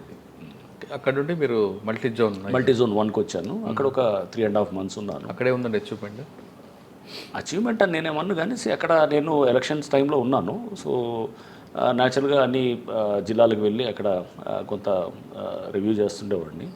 క్రైమ్ రివ్యూస్ కూడా చేస్తుండేవాడిని. దాంట్లో కూడా కొంత అంటే బేసికల్గా ఏంటంటే కొంచెం కంట్రోల్స్ ప్రాపర్గా ఉండాలి. అంటే సిస్టమ్ అక్కడ దాదాపు 30 మంది ఆఫీసర్స్ సస్పెండ్ అయ్యారు దాంట్లో, ఇన్స్పెక్టర్సు, ఎస్ఐలు కానీ వీళ్ళందరూ కూడా. ఎందుకండి మీరు మీ డిపార్ట్మెంట్ ఎక్కువగా అంటే ఇప్పుడు అక్కడ వస్తుంది, సపోజ్ ఎవడో ఒక తప్పుడు కేసు పెట్టారనుకుందాం ఫర్ ఇన్స్టెన్స్, తప్పుడు కేసు పెట్టి చేస్తున్నప్పుడు అతన్ని మనం ఎట్లా వదిలేస్తాం? ఒక రాంగ్ కేసు పెట్టి ఎవడో చేశాను. పోలీసులో డెఫినెట్గా అది కొంత అంటే మీరు ఎవరైనా అరెస్ట్ చేసి మీరు జైలుకి పంపించినప్పుడు అది చిన్న విషయంగా తీసుకోవటానికి లేదు. ఓ రాంగ్ కేసు పెట్టి ఒకరిని అరెస్ట్ చేసి మీరు జైలుకి పంపిస్తున్నప్పుడు అది జస్ట్ ఏదో అక్కడేదో ఎవడో చెప్పాడనో లేకపోతే ఎవడో ఇన్ఫ్లుయెన్స్లో ఉండి చేస్తే కనుక సీరియస్గా తీసుకోవాలన్నమాట. అట్లానే గ్యాంబ్లింగ్ క్లబ్బులు నడిపిస్తూ అక్కడంతా కూడా యథాచ్ఛగా నడుస్తుంది అనుకోండి, పోలీసులో కొంత డెఫినెట్గా ఈ అంటే యూనిఫామ్ సర్వీస్ కాబట్టి కంట్రోల్స్ కొంచెం ఎఫెక్టివ్గా ఉంటాయి అన్నట్టు. అండ్ దారి తప్పడానికి కారణం అనుకోవచ్చు. రకరకాల ఫ్యాక్టర్స్ ఉంటాయి. అక్కడ లోకల్ ఇన్ఫ్లుయెన్సెస్ ఉండొచ్చు, సిస్టమ్ కూడా ఉండొచ్చు, రకరకాల ఉంటుంది. ఏదున్నా కానీ కూడా నువ్వు ఇప్పుడు అక్కడ మేము చేసేటప్పుడు కూడా ఏంటంటే ఒక లైన్ దాకా చూస్తాం. చూసిన తర్వాత ఇది ఎక్సెస్ అనిపిస్తేనే దాని మీద అతని మీద యాక్షన్ ఉంటుంది. ప్రతి చిన్నదానికి సస్పెన్షన్ చేయం, అది చెక్ చేస్తాం. నిజంగా ఇతనికి సస్పెండ్ చేయడానికి ఇతనికి పూర్తిగా ఇతని ట్రాక్ రికార్డ్ ఎలా ఉంది, ఆ ఇన్సిడెంట్ ఎలాంటి ఇన్సిడెంట్ చేశాడు. ఇప్పుడు మా దగ్గరకు వచ్చేది ఎక్కడో 1-2 ఇన్సిడెంట్స్ వచ్చాయనుకోండి, బట్ అట్లాంటి అతను 100 చేస్తాడు అనమాట. రేపు ఒకవేళ చెక్ చేయకపోతే కనుక అవుతుంది అనమాట. ఆ చెక్ అనేది చాలా ఇంపార్టెంట్ అనమాట. సో మీ జోన్లో 30 మంది మీద యాక్షన్ తీసుకోవడం జరిగింది, సస్పెండ్ చేశాము. దాదాపు ఒక అతను కూడా డిస్మిస్ చేశాను. ఒక ఎస్ఐ అతను ఒక వేరే హెడ్ కానిస్టేబుల్ లేడీతో కూడా ఆమెని సెక్షువల్ అసాల్ట్ చేయటం, రేప్ కేసులో అరెస్ట్ చేశాము కూడా. చేసి అతని మీద చరిత్ర కూడా అట్లానే ఉంది. అతను ఏంటి అంతకుముందు ఒక అవుట్రేజింగ్ మోడల్స్ ఒక మహిళతో అసభ్యంగా దాని మీద కూడా అరెస్ట్ అయి ఉన్నాడు అప్పుడు. ప్లస్ అతను ఇంకో లేడీస్ కానిస్టేబుల్స్ తోటి మిస్బిహేవ్ చేసిన ఛార్జ్ మెమో కూడా అంతకుముందు ఇచ్చారు, డిసిప్లిన్ యాక్షన్. అతను అక్కడికి పోస్టింగ్కి వచ్చాడు. సో మనం యాక్చువల్గా పోస్టింగ్స్ ఇచ్చేటప్పుడు కూడా నేను కొంచెం జాగ్రత్తగా చూసేవాడు అన్నమాట. చూసి మనం చెక్ చేసుకోవాలి ఫస్ట్. వీళ్ళ చెప్పిన ఎస్ఐ అక్కడ నుండి అక్కడికే రావడానికి వెనక పొలిటీషియన్ల యొక్క సపోర్ట్ అనుకోవచ్చా, లేదా ఆఫీసర్ ఉండొచ్చు, లేదా అతను కొంచెం నక్సల్ వర్క్ బాగా చేశాడు. సో చేసి అతను కాళేశ్వరంలో నక్సల్ వర్క్ దీంట్లో అతన్ని అక్కడ తీసుకొచ్చారు, తెచ్చి ఉండొచ్చు. పొలిటికల్గా చెప్పారని అదొక్కటే కారణం ఉండకపోవచ్చు, అది కూడా ఒక ఫ్యాక్టర్ ఉండొచ్చేమో. కానీ బట్ అంత ఈజీగా ఊరిని జస్ట్ పొలిటీషియన్ చెప్పాడని ఏమి ఉండదు. చాలా మనం అన్ని ఫ్యాక్టర్స్ చూసే చేస్తాం అన్నమాట. ఒక ఆఫీసర్ సరిగ్గా లేదనుకోండి, క్యారెక్టర్ లేదు కుదరదండి అని చెప్తాం అన్నమాట. ఎవరన్నా మనకు చెప్పినా కానీ కూడా లేదు చేయడానికి. ఇకపై అటువంటి జరగకుండా ఉండడానికి ట్రాన్స్ఫర్లో మీరు ఏమైనా పారామీటర్స్ పెట్టుకుంటున్నారు? నేనేం చేసామనంటే ఈవెన్ పాత ఏమైనా ఛార్జెస్ అవి డ్రాప్ అయినా కానీ అంటే అది అతనికి ఒక కాండక్ట్ తెలియటానికి ఉంటుందన్నమాట.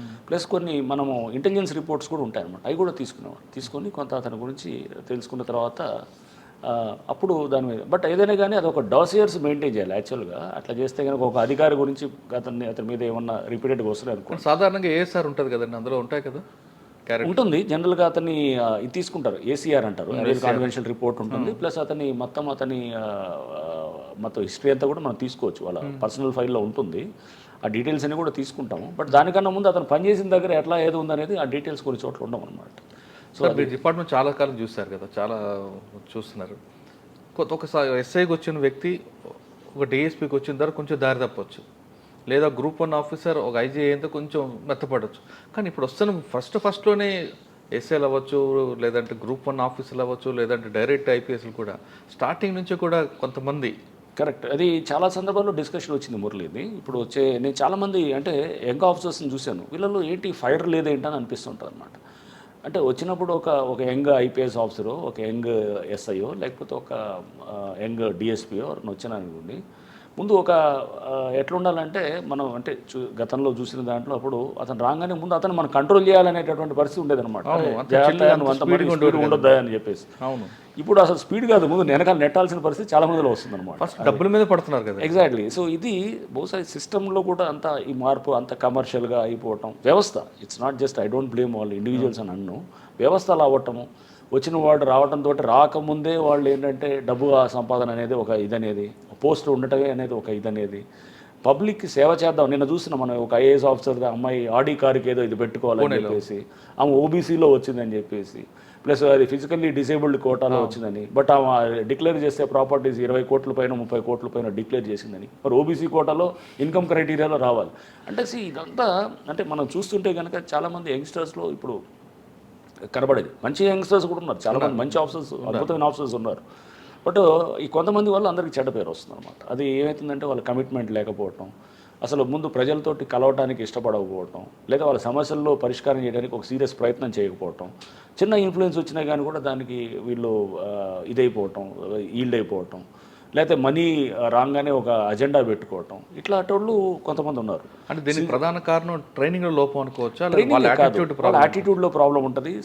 చుట్టుపక్కల అందరిలో చూస్తుంటే మీకు అన్ని చోట్ల ఇప్పుడు సపోజ్ రాగానే అతనికి ఒక మంచి ఇల్లు కొనుక్కోవాలనుకుంటాడు, అందరు చూస్తే ఒక కారు కొనుక్కోవాలనుకుంటాడు, లేదా అతను లైఫ్ స్టైల్ మారిపోయిద్దని అనుకుంటాడు. అతను తిరిగే సర్కిల్లో ఒక మంచి సర్కిల్లో తిరుగుతుంటాడు, అఫ్లూయెంట్ సర్కిల్లో తిరుగుతున్నప్పుడు దానికి తగ్గట్టు ఉండాలనుకుంటాడు. ఏం వచ్చినప్పుడు న్యాచురల్గా అతను ఫస్ట్ మనలో చాలా ఇంటర్నల్గా మనకి చాలా స్ట్రాంగ్ ఇది ఉండాలన్నమాట. అంటే మనల్ని ఆ ఫిల్టర్స్ కానీ చాలా స్ట్రాంగ్గా లేకపోతే మనం ఉద్యోగం చేయలేమన్నమాట. మన చుట్టూ చాలామంది ఉంటారు, చాలామంది అంతా బ్రహ్మాండంగా తిరిగే వాళ్ళు ఉంటారు, ఫారెన్ కార్లు వేసుకొస్తుంటాడు, లేకపోతే మంచి పెద్ద పెద్ద బంగ్లాలు ఉంటాడు. ఉన్నప్పుడు మనల్ని మనం వచ్చిన పర్పస్ ఏంటి, మనం ఏంటని ఎప్పటికప్పుడు మనం అనుకోవాలన్నమాట.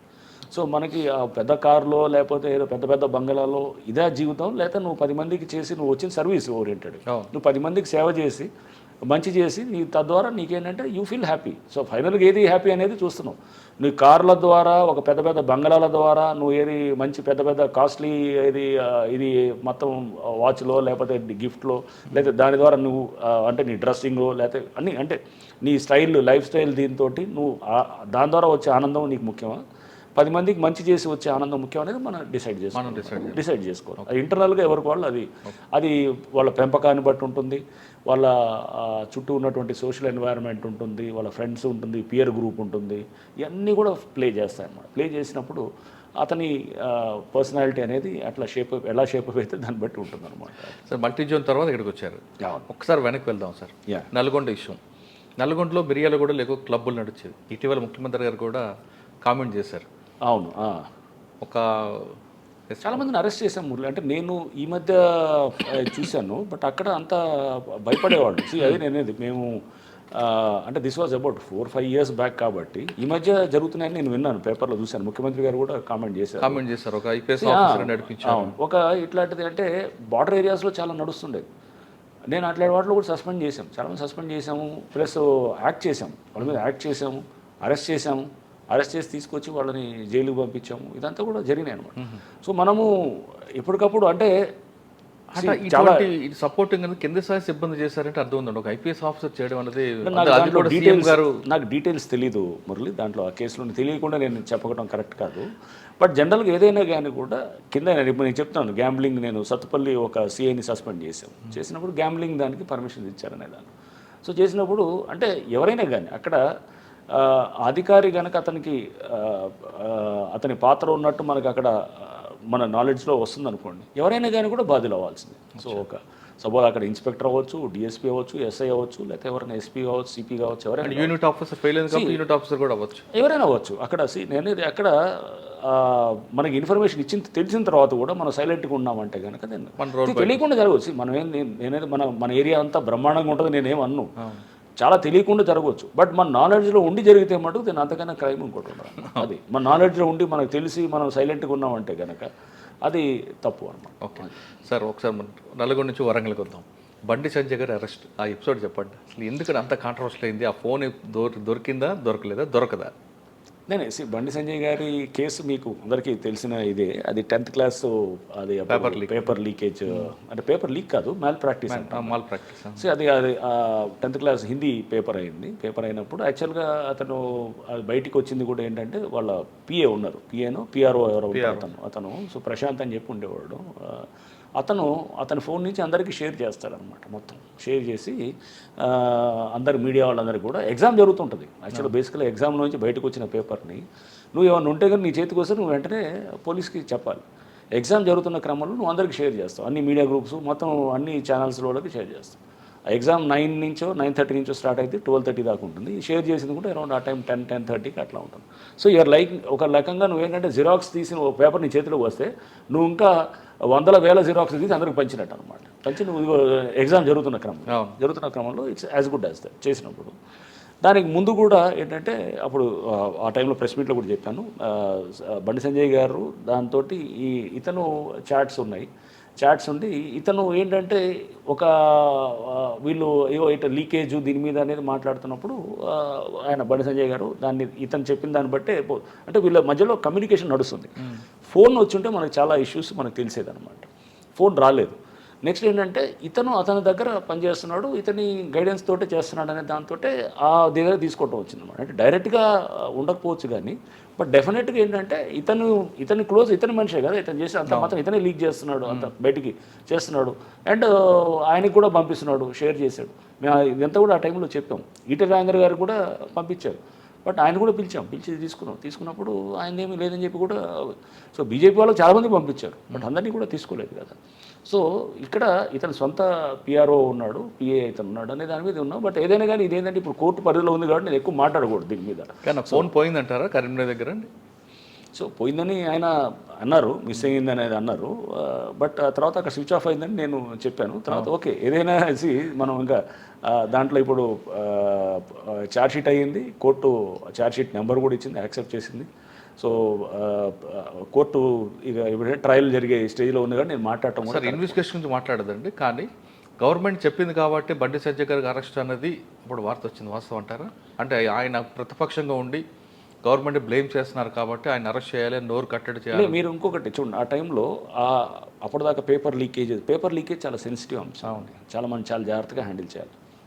మేము కూడా చిన్నప్పుడు ఉన్నప్పుడు ఇంటర్మీడియట్లో ఉన్నప్పుడు కెమిస్ట్రీ పేపర్ ఒకటి లీక్ అయిందని చెప్పి వచ్చిందనమాట. అందులో చిన్న వయసు ఏముంటుంది అప్పుడు ఆ టైంలో 16-17 ఏళ్ళ వయసులో ఆ పేపర్ చదువుకొని అంతా వచ్చింది ఇదే పేపర్ అని చెప్పి అంటే అందరం ఆ పేపర్లు అందరికీ ఇచ్చారనమాట. అది తీసుకొని చదువుకున్నాం, అదే పేపర్ చదువుకున్నాం యాక్చువల్గా. చదువుకొని వెళ్తే ఏమైంది ఎగ్జామ్లో మేము కెమిస్ట్రీ రాసాము, నేను మ్యాథ్స్ ఫిజిక్స్ బాగా చేశాను. కెమిస్ట్రీకి వచ్చేటప్పటికి ఫస్ట్ క్వశ్చన్ అది ఉంది కానీ తక్కింది ఏది లేదన్నమాట. చేసేటప్పటికి ఐ వాజ్ షాక్డ్. అసలు నాకు ఎంసెట్లో ర్యాంక్ వచ్చింది కూడా, మంచి ర్యాంక్ వచ్చింది. ఎంసెట్లో నాకు సీటు కూడా వచ్చింది. వచ్చినప్పుడు ఇంజనీరింగ్లో మంచి సీటు వచ్చింది, మంచి కాలేజ్లో వచ్చింది. వచ్చిన తర్వాత ఇది కెమిస్ట్రీలో అప్పుడు జస్ట్ బార్డర్గా నేను పాస్ అయ్యి వెళ్ళిపోయాను అనమాట. ఓకే నేను ఫెయిల్ అయితే అప్పుడు ఈ సిస్టమ్ కూడా లేదు. ఏది అప్పుడు సరే అప్పుడే ఇది పెట్టినట్టుంది, ఏది ఏప్రిల్లో మేలో మళ్ళీ వచ్చిన సిస్టమ్ అదేంటో పెట్టి ఇమీడియట్గా క్రాష్, అది సప్లిమెంటరీ దాకా వెయిట్ చేయకుండా. బట్ ఒక సీట్ వచ్చి నాకు ఇది పోతే కనుక 1 year పోతే కనుక ఎట్లా ఉంటుంది? సో పేపర్ లీకేజ్ అనేది చాలా సెన్సిటివ్. ఇప్పుడు నేను కూడా నీట్ లీకేజ్ అయింది, నీట్ పేపర్ వచ్చిందని చెప్పేసి కూడా వచ్చింది, సుప్రీంకోర్టు పరిధిలో జరుగుతుంది. సో చాలా సెన్సిటివ్ అంశం అనమాట.